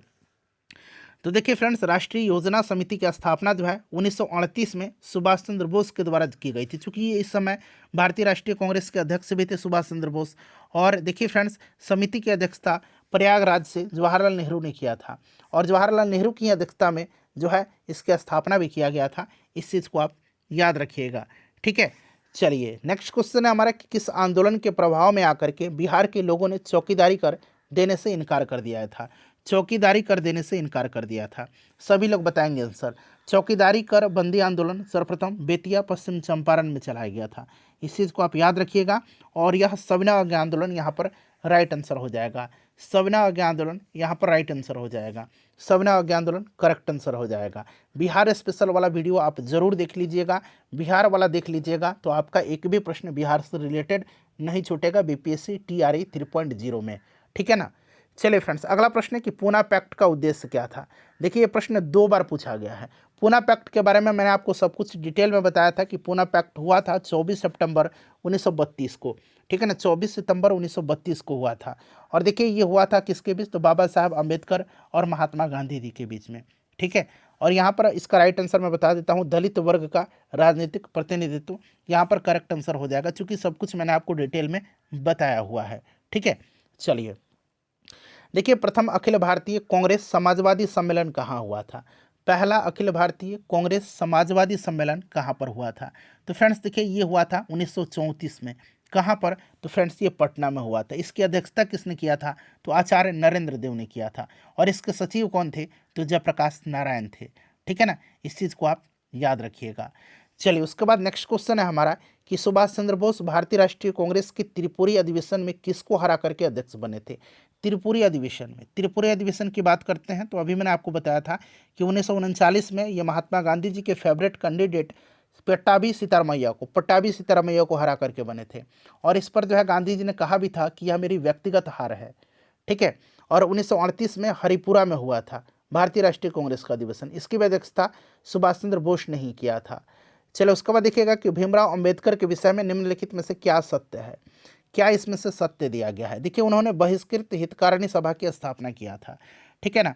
बिल्कुल यहाँ पर सही है। 1956 में उनका देहांत हो गया था। उनका 56 में देहांत हो गया था और इनका जन्म 1891 में हुआ था। और उन्होंने मुक नायक का प्रकाशन भी किया था, इसीलिए एक से अधिक यहाँ पर राइट आंसर हो जाएगा, ठीक है ना। चलिए बहिष्कृत भारत का भी इन्होंने प्रकाशन किया था, समता का भी प्रकाशन किया था और जनता का भी प्रकाशन किया था। तो ये सब भी आप ध्यान रख सकते हैं। चलिए अगला प्रश्न है कि इनमें से कौन समाचार पत्र न्यू इंडिया से संबंधित थे। फ्रेंड्स देखिए थोड़ा जल्दी में मैं आपको कवर करा रहा हूँ क्योंकि वीडियो 3 घंटा से भी ज़्यादा का होने वाला है, ठीक है ना। देखिए इनमें से कौन सा समाचार पत्र न्यू इंडिया से संबंधित जो है, न्यू इंडिया और कॉमनवेल्थ, कॉमनवेल्थ और न्यू इंडिया याद रखिएगा, ये आपकी एनी बेसेंट की है। कॉमनवेल्थ और न्यू इंडिया, कॉमनवेल्थ और न्यू इंडिया ये एनी बेसेंट की है, ठीक है ना, कॉमनवेल्थ और न्यू इंडिया। चलिए उसके बाद देखिए भारतीय स्वतंत्रता संघर्ष के दौरान किसने स्वदेश बांधव समिति का गठन किया था। स्वदेश बांधव समिति का गठन किसने किया था, सभी लोग बताइए। स्वदेश बांधव समिति का गठन जो है ये आपका 1905 में, 6 अगस्त 1905, आप डेट भी याद रख सकते हैं। 6 अगस्त 1905 को जो है अश्विनी कुमार दत्त ने किया था, अश्विनी कुमार दत्त ने किया था। और इसका उद्देश्य क्या था, स्वदेशी उत्पादों की खपत को बढ़ावा देने और विदेशी वस्तुओं के बहिष्कार करना था, ठीक है ना फ्रेंड्स। इस चीज़ को आप ध्यान रखिएगा। चलिए नेक्स्ट क्वेश्चन हमारा कि चंपारण नील आंदोलन के दौरान महात्मा गांधी जी के साथ कौन थे। महात्मा गांधी जी के साथ कौन थे फ्रेंड्स, तो डॉक्टर राजेंद्र प्रसाद भी थे, जेबी कृपलानी भी थे, महादेव देसाई भी थे। उसके बाद बात करें तो आपके राजकुमार शुक्ल भी थे, ठीक है ना, नरहरि पारिख भी थे और आपके महादेव देसाई भी थे। तो एक से अधिक यहाँ पर राइट आंसर हो जाएगा। चलो उसके बाद देखिएगा कि किस तिथि को अगस्त क्रांति 1942 के दौरान लिथिगो ने पटना और इसके आसपास की भीड़ पर गोली चलाने का आदेश दिया था। यह घटना जो है कब की है, जिसको कि पटना गोलीकांड के नाम से भी जाना जाता है, जिसमें 7 छात्र जो हैं 7 छात्र शहीद हुए थे। इस चीज़ को आप याद रखिएगा क्योंकि ये इम्पॉर्टेंट है। और यह घटना कब की है, तो फ्रेंड्स आपको याद रखना है यह घटना कब की है। बताइए राइट आंसर इसका क्या हो जाएगा। 11 अगस्त की यह घटना है, 11 अगस्त 1942 को, ठीक है ना। पटना सचिवालय गोलीकांड के नाम से इसको जाना जाता है, ठीक है। इस चीज़ को आप याद रखिएगा। तो राइट आंसर यहाँ पर देखिए इनमें से कोई नहीं होगा क्योंकि यह घटना जो है 11 अगस्त 1942 की है, 11 अगस्त की यह घटना है। तो ऑप्शन नंबर यहाँ पर ई हो जाएगा, उपयुक्त में से कोई नहीं, ठीक है ना। चलिए उसके बाद देखिएगा कि किस वर्ष बिहार प्रांतीय किसान सभा का गठन हुआ था। बिहार प्रांतीय किसान सभा का गठन जो है यह 1929 में हुआ था। 1929 में किसने किया था? तो फ्रेंड्स स्वामी सहजानंद सरस्वती ने किया था, ठीक है। और 1922 में याद रखिएगा शाह मोहम्मद जुबैर और श्री कृष्ण सिंह ने मुंगेर में एक किसान सभा का आयोजन किया था। चलिए अगला प्रश्न है हमारा कि निम्नलिखित में से कौन सा विद्रोह या आंदोलन लंबी दाढ़ी रखने पर कर लगाए जाने के कारण हुआ था? बताइए राइट आंसर क्या होगा इसका। सभी लोग आंसर कमेंट करिएगा। कौन सा इसमें से विद्रोह या आंदोलन है जो लंबी दाढ़ी रखने पर कर लगाए जाने के कारण हुआ था? तो फ्रेंड्स यह फराजी आंदोलन था। फराजी आंदोलन था, इस चीज़ को आप याद रखिएगा। फराजियों की मुख्य शिकायतों में से एक लंबी दाढ़ी रखने पर भी कर लगाना था। इस चीज़ को आप याद रखिएगा। विद्रोह का नेतृत्व हाजी सरियातुल्ला ने किया था, ठीक है। चलिए अगला प्रश्न है हमारा कि किस षड्यंत्र के मामले में 3 अंग्रेज को साजिश करने के लिए कारागार में अवरुद्ध किया गया था? बताइए राइट आंसर क्या होगा। किस षड्यंत्र में? बताइए 3 अंग्रेज को अवरुद्ध किया गया था। ये 3 अंग्रेज कौन थे? तो फिलिप स्प्रैट, फिलिप स्प्रैट थे, एक नाम मैंने बता दिया। दूसरा नाम बेन ब्रैडली थे, बेन ब्रैडली, ठीक है ना, बेन ब्रैडली, बेन ब्रैडली। तीसरा नाम है जॉर्ज एलिसन, जॉर्ज एलिसन, ठीक है। ये जो है आपके किस षड्यंत्र के मामले में ये तीनों अंग्रेजों को साजिश करने के लिए कारागार में अवरुद्ध किया गया था? तो फ्रेंड्स यह मेरठ षड्यंत्र केस है जो कि 1929 में है, ठीक है। याद रखिएगा मेरठ षड्यंत्र मामला। इसी के तहत जो है आपको 1929 में जो है ये आपका 3 अंग्रेजों को जो है हिरासत में रखा गया था और 1933 में फैसला सुनाया गया था। चलिए अगला प्रश्न है हमारा कि पाकिस्तान और द पार्टीशन ऑफ इंडिया किसने लिखा है? पाकिस्तान और द पार्टीशन ऑफ इंडिया लिखा है किसने? तो इसको लिखा है डॉक्टर भीमराव रामजी अंबेडकर ने। याद रखिएगा, बड़ा ही इंपॉर्टेंट क्वेश्चन है। चलिए अगला प्रश्न करेंगे फ्रेंड्स। अब हम चलिए अगला प्रश्न देखिएगा कि लखनऊ समझौता हुआ था। देखिए लखनऊ समझौता कब हुआ था? तो फ्रेंड्स यह 1916 में हुआ था। और ये हुआ था किसके बीच? तो भारतीय राष्ट्रीय कांग्रेस और मुस्लिम लीग के बीच यह समझौता हुआ था, ठीक है, 1916 में, याद रखिएगा। और 1916 का जो ये लखनऊ समझौता था इस पर जो है बाल गंगाधर तिलक और मोहम्मद अली जिन्ना के द्वारा हस्ताक्षर भी किया गया था। तो इसे आप याद रखिएगा, 1916 राइट आंसर हो जाएगा, ठीक है। चलिए इसी में जो है आपके जो 1916 में आपका जो लखनऊ समझौता हुआ था, लखनऊ अधिवेशन जो हुआ था, आप कह सकते हैं कि इसमें जो भारतीय राष्ट्रीय कांग्रेस का गर्म दल और नरम दल था उनमें एकता भी हुई थी और मुस्लिम लीग से समझौता भी हुआ था, ठीक है ना। चलिए महात्मा गांधी का राजनीतिक गुरु कौन था? महात्मा गांधी जी के राजनीतिक गुरु कौन है? सभी लोग आंसर कमेंट करिए जल्दी से।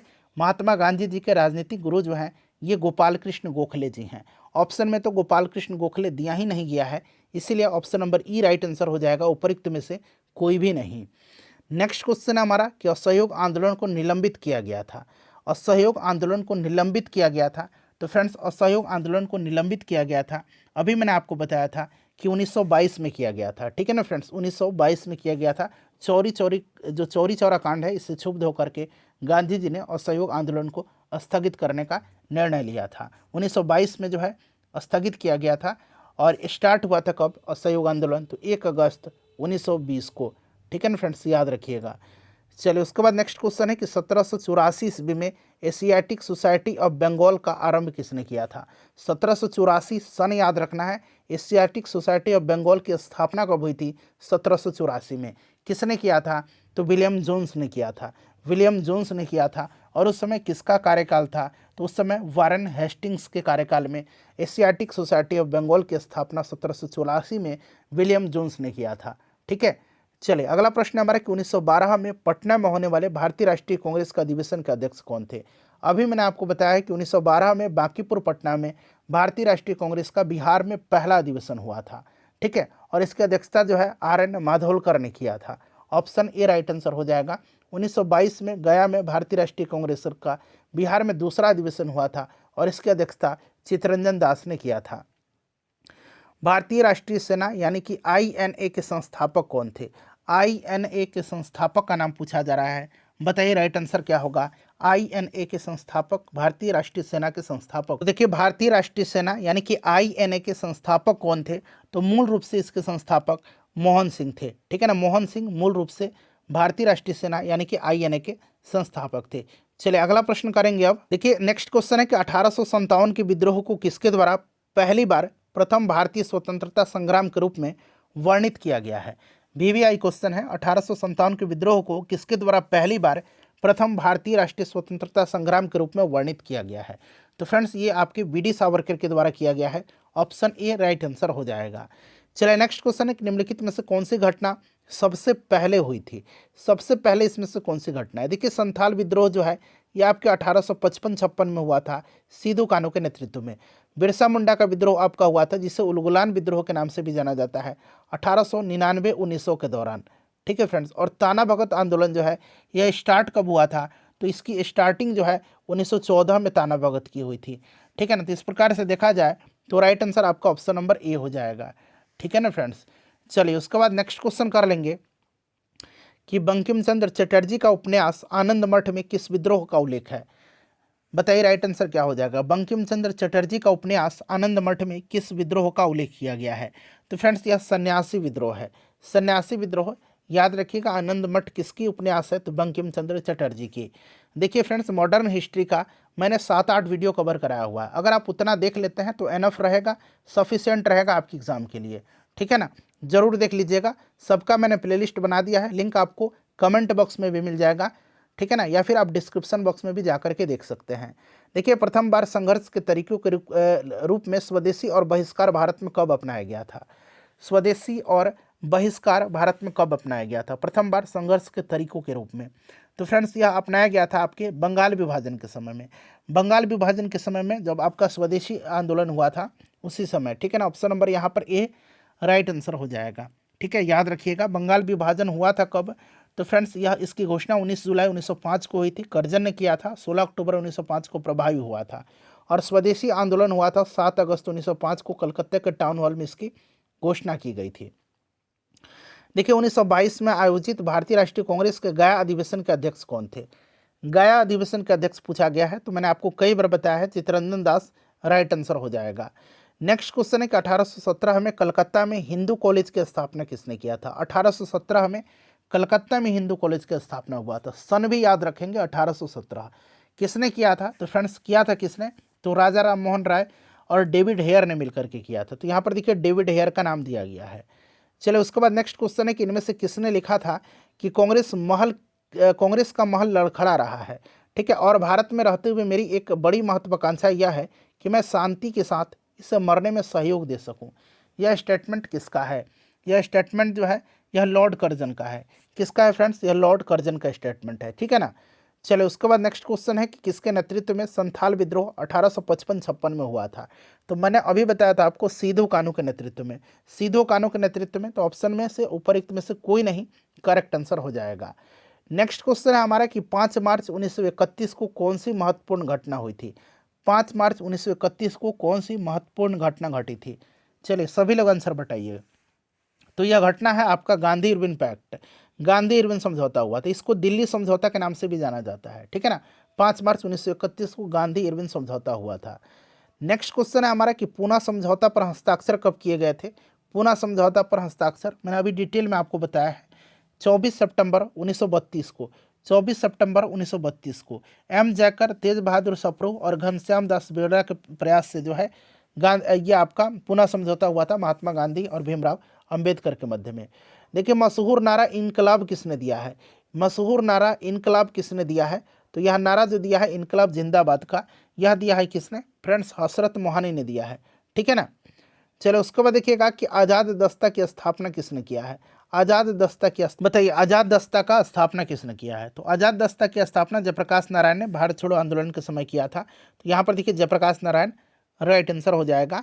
चलो उसके बाद देखिए इंडिया डिवाइडेड पुस्तक किसने लिखी है? इंडिया डिवाइडेड पुस्तक को लिखा किसने है? सभी लोग आंसर कमेंट करिएगा। इंडिया डिवाइडेड को लिखा है डॉक्टर राजेंद्र प्रसाद जी ने। इंपॉर्टेंट क्वेश्चन है, VVI है, इसको आप जरूर याद रखिएगा। ठीक है ना फ्रेंड्स।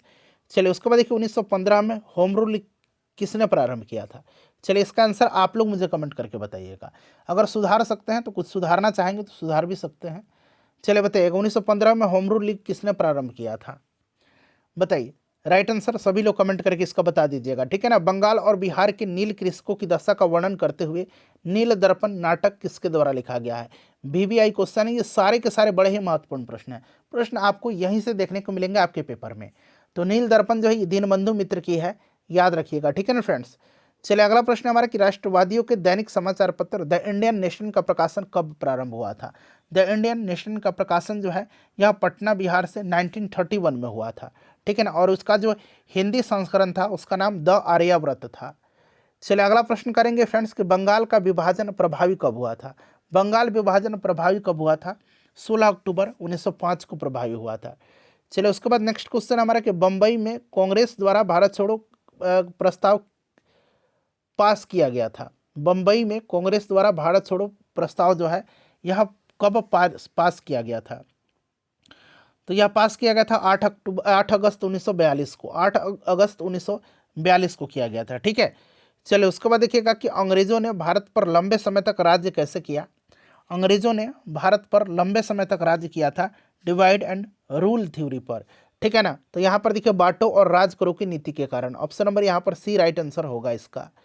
चलो उसके बाद देखिएगा कि निम्नलिखित में से किस तिथि को रानी विक्टोरिया की उद्घोषणा जारी हुई थी। रानी विक्टोरिया की उद्घोषणा जो है इसको लॉर्ड कैनिंग ने 1 नवंबर 1858 को, ये जो लोकप्रिय आपका घोषणा पत्र था विक्टोरिया का, उसको पढ़ा था और खुले तौर पर इसको घोषित किया था 1 नवंबर 1858 को, ठीक है ना, याद रखेंगे। चलिए अगला प्रश्न कि निम्नलिखित में से कौन सा कथन यहाँ पर सही दिया गया है। अब एक एक करके सभी कथन को पढ़ेंगे। राजा राम मोहन राय नवीन शिक्षा के अग्रणी थे, बिल्कुल ये नवीन शिक्षा के आपके समर्थक थे, सही है। स्वामी दयानंद सरस्वती ने भारत भारतीयों के लिए है नारा दिया था, सही है। विवेकानंद ने विश्व धर्म संसद में भाग लिया था 1893 में और हिंदू धर्म का प्रतिनिधित्व किया था इन्होंने, तो ये भी आपका सही है। तीनों स्टेटमेंट सही है, कौन सा कथन सही है, तो एक से अधिक यहाँ पर राइट आंसर होगा। चलो उसके बाद देखिएगा कि इनमें से कौन इंग्लैंड में भारत के अनाधिकारिक दूत बने थे, कौन इसमें से बने थे, तो फ्रेंड्स बताएंगे राइट आंसर क्या होगा। तो ये दादा भाई नौरोजी थे, दादा भाई नौरोजी थे, ठीक है, याद रखेंगे आप। चलिए देखिए भारत सरकार अधिनियम 1935 को किसने गुलामी का चार्टर या गुलामी का दास्ता कहा था। तो फ्रेंड्स गुलामी का दास्ता किसने कहा था, आप सभी को भी पता है, मुझे पूरी उम्मीद है। आंसर कमेंट कर दीजिए। पंडित जवाहरलाल नेहरू ने कहा था। किसने कहा था, पंडित जवाहरलाल नेहरू ने कहा था। तो ऑप्शन में इनका नाम नहीं है, तो एक से अधिक उपरोक्त में से कोई नहीं, यहाँ पर राइट आंसर हो जाएगा। चलिए उसके बाद नेक्स्ट क्वेश्चन है कि 1857 के विद्रोह के नेता कुंवर सिंह किस स्थान से संबंधित थे। कुंवर सिंह जो है ये आपके कहाँ से हैं, जगदीशपुर से संबंधित, ठीक है। इन्होंने ही कहा था कि मैं जहाँ भी रहूँ जगदीशपुर वहीं है, ठीक है। चलिए उसके बाद नेक्स्ट क्वेश्चन है कि ईस्वी सन 1876 में, यानी कि 1876 में जो है इंडियन एसोसिएशन की स्थापना किसने किया था। 1876 में इंडियन एसोसिएशन की स्थापना जो है आनंद मोहन बोस, नाम याद रखिएगा, आनंद मोहन बोस और सुरेंद्रनाथ बनर्जी ने किया था। दोनों व्यक्तियों का नाम याद रखना है, आनंद मोहन बोस और सुरेंद्रनाथ बनर्जी। तो यहाँ पर ऑप्शन में देखिए सुरेंद्रनाथ बनर्जी जी का नाम दिया गया, आपको आनंद मोहन बोस का भी नाम याद रखना है। चलिए विदेश में भारतीय राष्ट्रीय ध्वज प्रथम बार किसने फहराया था, विदेश में किसने फहराया था। तो फ्रेंड्स यह फहराया था 1907 में, कहाँ पर, जर्मनी में। जर्मनी की किस शहर में, तो स्टुटगार्ट में। किसने, तो मैडम भिकाजी कामा ने। यहाँ पर option number B right answer हो जाएगा। इनको भारतीय स्वतंत्रता की जननी भी कहा जाता है, मैडम भिकाजी रुस्तम कामा को, ठीक है। चलिए अगला प्रश्न है हमारा कि अबुल कलाम आज़ाद के द्वारा किस पत्रिका को संपादित किया गया था। अबुल कलाम आज़ाद के द्वारा मौलाना अबुल कलाम आज़ाद जी की पत्रिका जो है इसमें से आपका अल हिलाल है और अल बलग भी है, ये भी आप याद रखिएगा, अल बलग भी इन्हीं की पत्रिका है, अल बलग, ये भी आप दोनों ध्यान रखिएगा, ठीक है ना। चलिए उसके बाद देखिएगा कि Mahatma Gandhi and Bihar some reminiscences के लेखक कौन है। तो ये पुस्तक जो है Mahatma Gandhi and Bihar some reminiscences के लेखक जो हैं ये कौन है फ्रेंड्स, तो डॉक्टर राजेंद्र प्रसाद हैं, ठीक है ना, डॉक्टर राजेंद्र प्रसाद हैं, याद रखिएगा। चलिए उसके बाद नेक्स्ट क्वेश्चन है हमारा कि ऑल इंडिया किसान सभा के पहले अधिवेशन के कौन अध्यक्ष थे। ऑल इंडिया किसान सभा का पहला अधिवेशन 1936 में लखनऊ में हुआ था और इसकी अध्यक्षता किया था स्वामी सहजानंद सरस्वती जी ने। स्वामी सहजानंद सरस्वती जी, इनका नाम याद रखिएगा, ठीक है ना। भारत में किसान आंदोलन के जनक माने जाते हैं, क्लियर। चलिए उसके बाद नेक्स्ट क्वेश्चन है कि किस वर्ष ऑल इंडिया वुमेन्स कॉन्फ्रेंस की स्थापना हुई थी। ऑल इंडिया वुमेन्स कॉन्फ्रेंस की स्थापना हुई थी पुणे में, कहाँ पर, पुणे में हुई थी। पुणे में हुई थी कब, तो 1927 में जो है ऑल इंडिया वुमेन्स कॉन्फ्रेंस की स्थापना हुई थी। चलिए उसके बाद नेक्स्ट क्वेश्चन हमारे कि बंगाल विभाजन 16 अक्टूबर 1905 को किस दिवस के रूप में मनाया गया था। 16 अक्टूबर 1905 को बंगाल विभाजन प्रभावी हुआ था और उस दिन जो है शोक दिवस के रूप में मनाया गया था, ठीक है ना। चलिए उसके बाद नेक्स्ट क्वेश्चन है कि किस आंदोलन के दौरान बिहार विद्यापीठ की स्थापना हुई थी। बिहार विद्यापीठ की स्थापना जो हुई थी ये किस आंदोलन के दौरान, तो फ्रेंड्स ये असहयोग आंदोलन के दौरान। और विद्यापीठ जो है बिहार विद्यापीठ, इसकी उद्घाटन 6 फरवरी 1921 को जो है महात्मा गांधी जी ने किया था। ठीक है, चलिए अगला प्रश्न करेंगे अब कि द व्हील्स ऑफ हिस्ट्री यानी कि इतिहास के पहिए नामक पुस्तक किसके द्वारा रचित है। The wheels of history, the wheels of history को लिखा है राम मनोहर लोहिया ने। ठीक है ना फ्रेंड्स, याद रखिएगा, इंपॉर्टेंट है। चलिए अगला प्रश्न करेंगे अब हम लोग नेक्स्ट क्वेश्चन कि खुदाई खिदमतगार आंदोलन के नेतृत्व किसने दिया था। खुदाई खिदमतगार, खुदाई खिदमतगार, यहाँ पर 5 ऑप्शन आपको दिख रहा है। ठीक है ना, चलिए बताइए खुदाई खिदमतगार, तो ये आपका खान अब्दुल गफ्फार खान, लाल कुर्ती जो है, रेड शर्ट, आप जानते होंगे, इस नाम से भी जाना जाता है। और इनको जो है आपको खान अब्दुल गफ्फार खान को सीमांत गांधी भी कहा जाता है। चलिए नेक्स्ट क्वेश्चन कर लेंगे हम लोग। अगला प्रश्न पढ़ेंगे, देखिए किस वर्ष लॉर्ड लिटन ने भाषाई आधार पर प्रेस की स्वतंत्रता को प्रतिबंधित कर दिया। देखिए 1878 ईस्वी में, 1878 ईस्वी में लॉर्ड लिटन ने भारतीय समाचार पत्र अधिनियम यानी कि वर्नाक्यूलर प्रेस एक्ट पारित करके भारतीय प्रेस के स्थानीय भारतीय भाषाओं में प्रकाशित समाचार पत्रों पर कठोर प्रतिबंध लगा दिया। और इस कानून में यह प्रावधान किया गया था कि अगर किसी अखबार में कोई आपत्तिजनक चीज़ छपती है तो सरकार उसकी प्रिंटिंग प्रेस सहित सारी संपत्ति जब्त कर सकती है। तो यहाँ पर देखिए 1878 राइट आंसर हो जाएगा। और देखिए फ्रेंड्स 1882 में लॉर्ड रिपन ने, किसने, लॉर्ड रिपन ने जो है वर्नाक्यूलर प्रेस एक्ट को समाप्त किया था। और देखिए भारतीय प्रेस का मुक्तिदाता किसको कहा जाता है, यह भी प्रश्न हो सकता है आपके एग्जाम में बन जाए। भारतीय प्रेस का मुक्तिदाता कहा जाता है चार्ल्स मेटकॉफ को।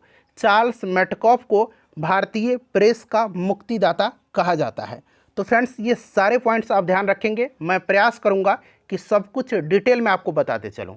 और देखिए बीपीएससी टीआरई 3.0 के लिए अब रेगुलर क्लास चलेगा, चैनल से जुड़ जाइए और अपने फ्रेंड्स को भी बताइए। जो हमने पिछली बार तैयारी कराई हुई थी एनसीईआरटी से, और जो भी मैंने प्रीवियस ईयर का क्वेश्चन कराया हुआ था, वहाँ से काफ़ी सारे प्रश्न इस बार बीपीएससी टीआरई 3 में पूछे गए थे।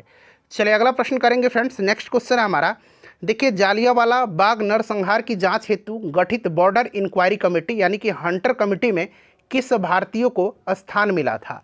अच्छा देखिए जालियांवाला बाग नरसंहार जो है यह किस दिन हुआ था, यह भी पूछा गया था। तो बैसाखी के दिन हुआ था, 13 अप्रैल 1919 की यह घटना है। डेट सहित आपको याद रखना है, 13 अप्रैल 1919 को। ठीक है ना। जालियांवाला बाग हत्याकांड की जांच के लिए सरकार ने लॉर्ड हंटर की अध्यक्षता में एक कमेटी का गठन किया था।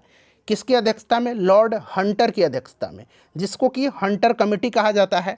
और इस कमेटी में 5 अंग्रेज और 3 भारतीय सदस्य थे। 5 अंग्रेज थे और 3 भारतीय सदस्य थे।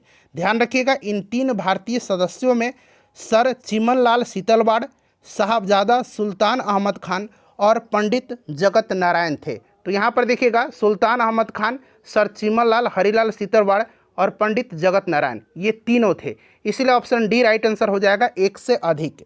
अच्छा फिर कांग्रेस ने जो है जालियांवाला बाग हत्याकांड की जांच के लिए मदन मोहन मालवीय के नेतृत्व में एक आयोग नियुक्त किया था। और इसके अन्य सदस्यों में मोतीलाल नेहरू और महात्मा गांधी जी भी थे। तो ये भी पॉइंट इंपॉर्टेंट है आपके एग्जाम के दृष्टिकोण से। कांग्रेस ने जालियांवाला बाग हत्याकांड की जांच के लिए मदन मोहन मालवीय के नेतृत्व में एक आयोग नियुक्त किया था और इसके अन्य सदस्यों में मोतीलाल नेहरू और महात्मा गांधी जी भी थे। ठीक है ना। चलिए फ्रेंड्स, एक बार सभी लोग प्लीज़ सेशन को लाइक कर दीजिए। देखिए नेक्स्ट क्वेश्चन है कि प्रसिद्ध क्रांतिकारी नेता चंद्रशेखर आज़ाद के अनुरोध पर किसने द फिलॉसफी ऑफ बॉम्ब यानी कि बम का दर्शन नामक पुस्तक लिखी है। ये प्रश्न ऑलरेडी मैंने आपको कराया हुआ था। द फिलॉसफी ऑफ बॉम्ब के लेखक कौन है। तो फ्रेंड्स इसको लिखा है किसने, भगवती चरण बोहरा ने लिखा था। ऑप्शन नंबर यहाँ पर सी, जिन्होंने भी दिया है उनका बिल्कुल करेक्ट आंसर है। चलिए नेक्स्ट क्वेश्चन है हमारा, और एनसीईआरटी से कल मैं क्लासेज स्टार्ट कर रहा हूँ history, geography, polity, science class 6 to 12 के लिए। ठीक है ना। चलिए देखिए अगला प्रश्न है कि कामागाटा मारू क्या था। यहाँ पर क्या बना लीजिएगा, ये टाइपिंग एरर है। कामागाटा मारू क्या था। चलिए सभी लोग आंसर कमेंट करिएगा। देखिए कामागाटा मारू जो था यह एक जापानी जहाज़ था और इस जापानी जहाज़ को 1914 में 1914 में जो है 1940 में किसने जो है किराए पर लिया था। तो याद रखेंगे बाबा गुरुदत्त सिंह ने, बाबा गुरुदत्त सिंह ने जो है इसको किराए पर लिया था। क्लियर ना। और जब यह जहाज जो है बजबज नामक बंदरगाह, जो कि आपका पश्चिम बंगाल में पड़ेगा, वहाँ पर जब पहुँचा था बजबज पर, तब उसकी तलाशी ली गई थी और वहाँ पर जो है थोड़ा बहुत संघर्ष भी हुआ था और इसमें 18 यात्री लगभग मारे गए थे और लगभग 25 यात्री घायल भी हुए थे। तो याद रखिएगा कामागाटा मारू क्या था, तो यह एक जहाज था। ठीक है, और किराए पर किसने लिया था, तो बाबा गुरुदत्त सिंह ने लिया था। ये भी प्रश्न बन सकता है। चलिए फ्रेंड्स, अगला प्रश्न करेंगे अब हम लोग कि जालियांवाला बाग नृशंस हत्याकांड किस दिन हुआ था। दिन देखिए पूछा गया है, डेट अगर आपसे पूछा जाए तो 13 अप्रैल 1919 की यह घटना है, जैसे कि मैंने आपको अभी बताया है। और यहाँ पर दिन पूछा गया है, तो दिन कौन सा है, तो वैसाखी के दिन यह हुआ था। किस दिन हुआ था, वैसाखी के दिन हुआ था। ठीक है, चलिए उसके बाद नेक्स्ट क्वेश्चन है कि आत्मसम्मान आंदोलन के पुरोधा कौन थे। आत्मसम्मान आंदोलन के पुरोधा कौन थे। चलिए सभी लोग आंसर कमेंट करिएगा कि आत्मसम्मान आंदोलन के पुरोधा कौन थे। आत्मसम्मान आंदोलन एक गतिशील सामाजिक आंदोलन था जिसका उद्देश्य समकालीन हिंदू सामाजिक व्यवस्था को जाति, धर्म और ईश्वरीय आस्था के बिना एक नए समग्र एवं तर्कसंगत समाज में परिवर्तित करना था। ईवी रामास्वामी नाइकर के द्वारा वर्ष 1925 में रामास्वामी नाइकर के द्वारा 1925 में आत्मसम्मान आंदोलन की शुरुआत तमिलनाडु में की गई थी। यह एक समतावादी आंदोलन था जिसने ब्राह्मणवादी आधिपत्य को तोड़ने का कार्य किया था और समाज में पिछड़े वर्गों और महिलाओं के लिए समान अधिकारों तथा तेलुगु, तमिल, कन्नड़ और मलयालम आदि द्रविड़ भाषाओं के पुनरुत्थान पर जोर दिया था। तो ये आपका EV Ramaswamy Naicker right answer हो जाएगा। चलिए फ्रेंड्स, नेक्स्ट क्वेश्चन है हमारा कि 1873 में रचित पुस्तक गुलामगिरी किस धारणा को निष्प्रभावी करती है। अच्छा, गुलामगिरी जो है इसको लिखा किसने है। गुलामगिरी को लिखा है ज्योतिबा फूले ने। महात्मा ज्योतिबा फूले ने इसको मराठी में लिखा था। किस भाषा में, तो मराठी में लिखा था। ठीक है ना फ्रेंड्स। और इसमें जाति व्यवस्था की आलोचना करने के लिए 16 भाग के निबंध और 4 गीतात्मक पदों का प्रयोग किया गया है। तो यहाँ पर देखिए निम्न जातीय विभेद यहाँ पर राइट आंसर हो जाएगा। नेक्स्ट क्वेश्चन करेंगे हम लोग कि हिंदुस्तान स्टैंडर्ड किसका समाचार पत्र है। अब यहाँ पर ध्यान दीजिएगा, एक है हिंदुस्तान टाइम्स, हिंदुस्तान टाइम्स है, और एक केवल हिंदुस्तान है जो कि मदन मोहन मालवीय जी का है।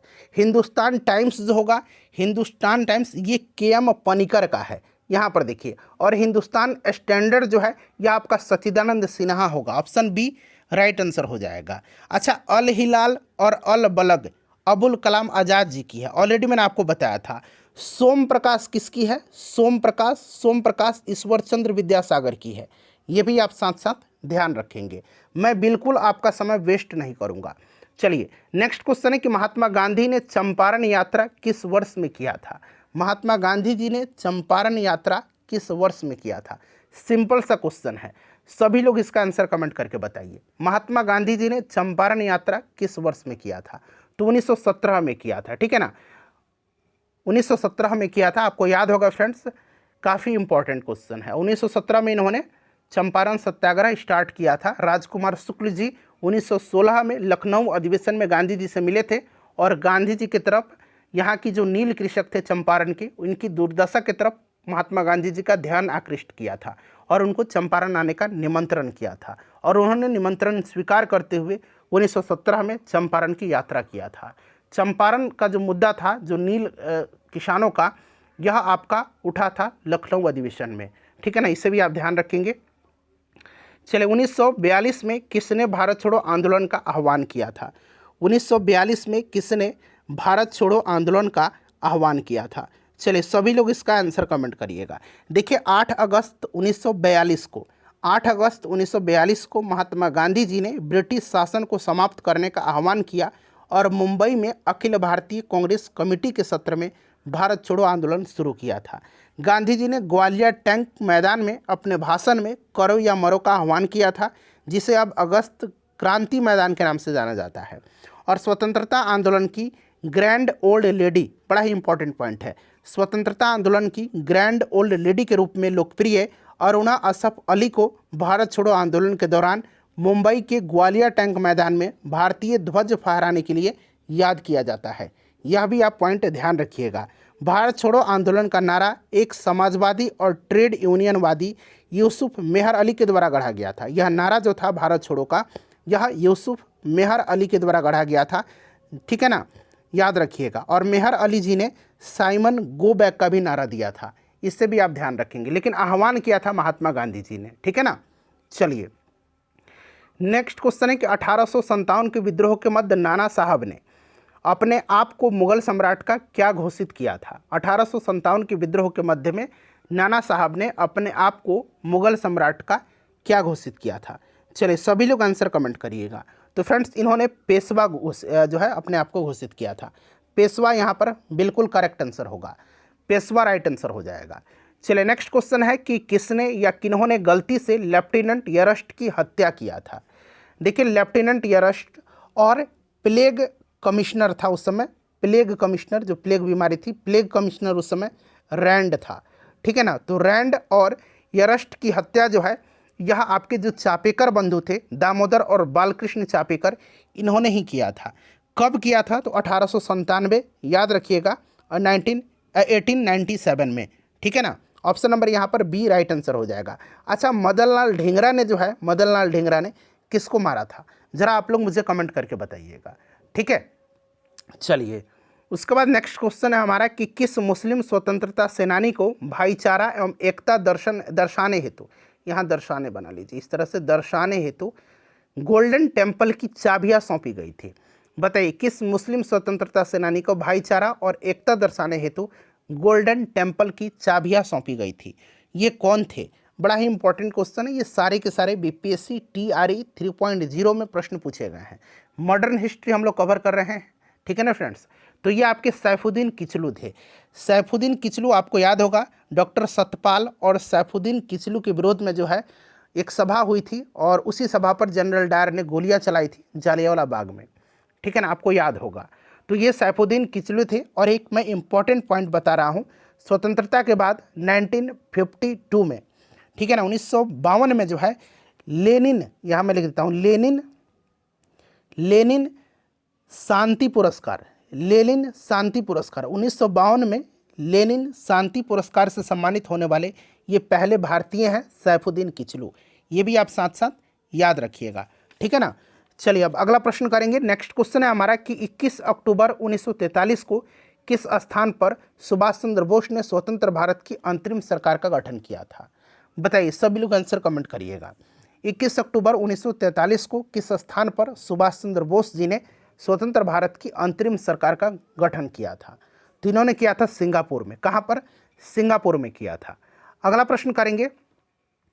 नेक्स्ट क्वेश्चन है कि इनमें से कौन वंदे मातरम समाचार पत्र के संपादक थे?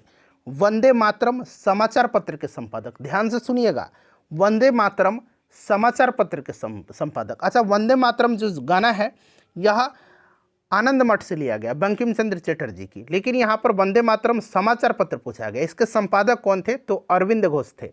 अरविंद घोष यहाँ पर राइट आंसर हो जाएगा, ठीक है ना।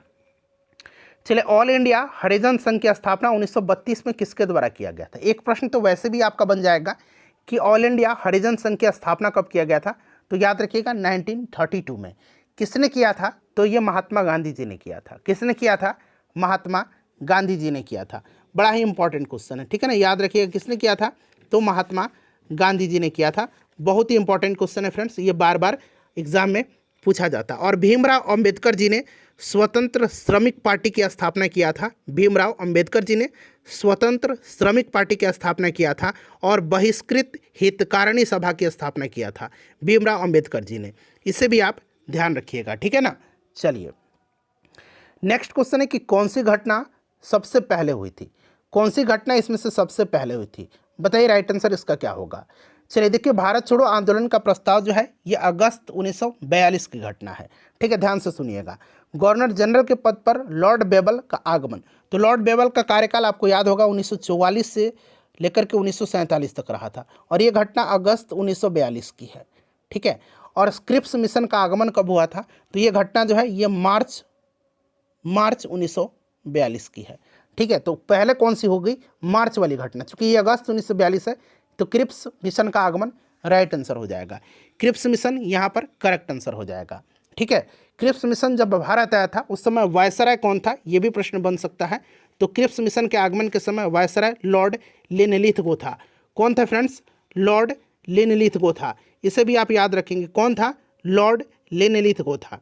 ठीक है, 1942 में क्रिप्स मिशन भारत आया था। चलिए नेक्स्ट क्वेश्चन है हमारा कि इनमें से किसने यह कहते हुए भारतीय राष्ट्रीय कांग्रेस की हंसी उड़ाई कि यह एक बहुत सूक्ष्म भाग यानी कि माइनॉरिटी अल्पसंख्यक का प्रतिनिधित्व करता है। ये प्रश्न डायरेक्टली पूछा गया था। चलिए देखिएगा, किसने यह कहते हुए हंसी उड़ाई थी कि कांग्रेस एक बहुत सूक्ष्म भाग यानी कि अल्पसंख्यक, अंग्रेजी में इसको माइनॉरिटी बोलेंगे, का प्रतिनिधित्व करता है। तो ये स्टेटमेंट लॉर्ड डफरिन का था। किसका था? लॉर्ड डफरिन का था।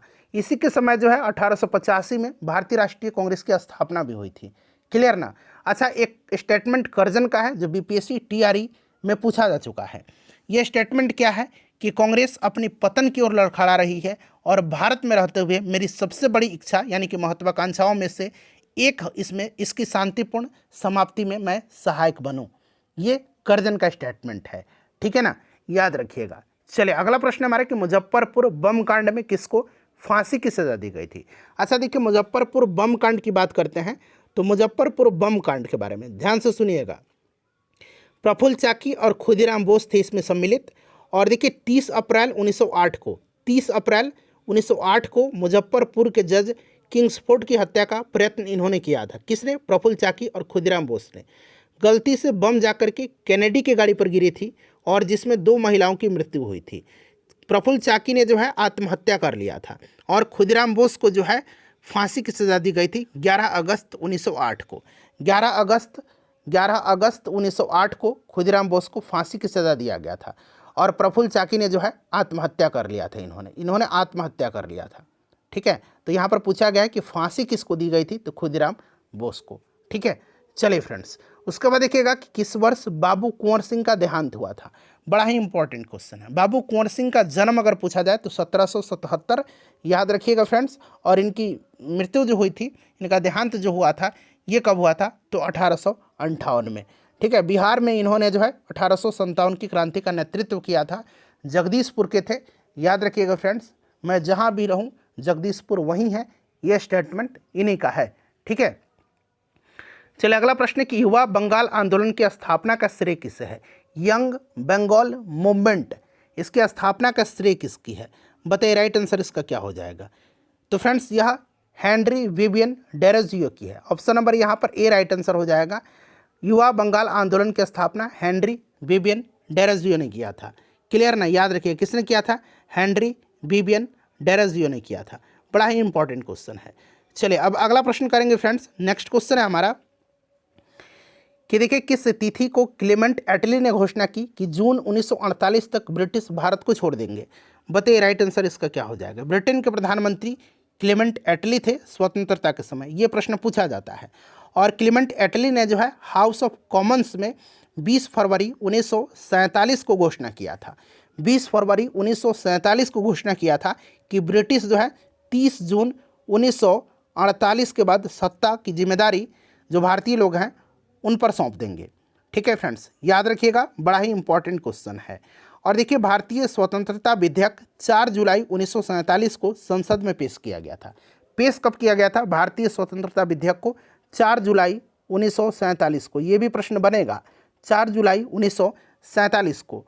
ठीक है, और 18 जुलाई 1947 को, और 18 जुलाई 1947 को इसको अधिनियमित किया गया था। ठीक है, और 15 अगस्त 1947 को भारतीय स्वतंत्रता अधिनियम लागू हुआ था। तो इतने सारे पॉइंट्स मैं आपको बता रहा हूँ। चलिए अगला प्रश्न हमारा कि किस वर्ष बिहार को बंगाल से अलग किया गया था? बिहार जो है बंगाल से अलग कब हुआ था? और बिहार में उड़ीसा भी सम्मिलित था, आपको याद है। देखिए बंगाल का विभाजन 1905 में हुआ था। बंगाल जो से अलग बिहार जो हुआ था कब हुआ था? बिहार को बंगाल से अलग 1912 में किया गया था। ऑप्शन में नहीं है, उपरोक्त में से कोई नहीं राइट आंसर हो जाएगा, क्योंकि बिहार में उड़ीसा सम्मिलित था और बिहार और उड़ीसा अलग हुए थे 1936 में। और फिर बिहार से झारखंड कब अलग हुआ था? तो 15 नवंबर सन 2000 को। ये सब पॉइंट आप याद रखिएगा। चलिए फ्रेंड्स, अगला प्रश्न है हमारा कि 1832-33 के मध्य कोल विद्रोह का नेतृत्व किसने किया था? कोल विद्रोह का नेतृत्व किसने किया था? चलिए बताइए राइट आंसर क्या हो जाएगा। 1832-33 याद रखिएगा।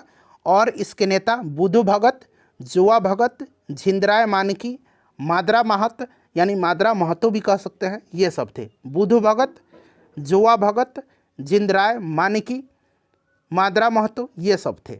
ठीक है ना। तो यहाँ पर इनमें से कोई नहीं राइट आंसर होगा। यहाँ पर देखिए सिद्धू कान्हू जो थे ये संथाल विद्रोह के नेता थे। संथाल विद्रोह 1855-56 में हुआ था, ये भी आपको याद भी होगा। ठीक है ना। चलिए फ्रेंड्स, अगला प्रश्न करेंगे हम लोग कि निम्नलिखित में से भारत छोड़ो आंदोलन 1942 का मुख्य कारण क्या था। बताइए, सभी लोग आंसर कमेंट करिएगा। भारत छोड़ो आंदोलन का मुख्य कारण क्या था। देखिए, एक तो आपका क्रिप्स मिशन की विफलता थी। ठीक है ना, भारत छोड़ो आंदोलन का कारण। ठीक है, उसके बाद क्या था, उसके बाद जो दूसरा विश्व युद्ध का हानिकारक प्रभाव पड़ा था। दूसरा विश्व युद्ध छिड़ने पर भारत पर काफ़ी प्रभाव पड़ा था। संसाधनों को युद्ध प्रयासों में लगा दिया गया और भारतीय अर्थव्यवस्था पर इसका प्रतिकूल प्रभाव पड़ा था। तो ये आपका दोनों कारण थे, कारण दोनों थे इसके। क्रिप्स मिशन की असफलता भी था और दूसरे विश्व युद्ध के जो हानिकारक प्रभाव थे, प्रतिकूल प्रभाव थे, ये भी था। तो मेरे हिसाब से तो इसका ऑप्शन डी राइट आंसर हो जाएगा, उपरोक्त में से एक से अधिक। ठीक है ना फ्रेंड्स। चलिए उसके बाद नेक्स्ट क्वेश्चन कर लेंगे हम लोग कि किसने भारत में आधुनिक छपाई तकनीक प्रारंभ किया था। चलिए, किसने भारत में आधुनिक छपाई तकनीक प्रारंभ किया था। तो फ्रेंड्स ये किसने किया था, पुर्तगालियों ने किया था, पुर्तगालियों ने किया था। तो फ्रेंड्स जितने भी मॉडर्न हिस्ट्री के प्रश्नों के एग्जाम में पूछे गए थे उनको मैंने कवर करा दिया।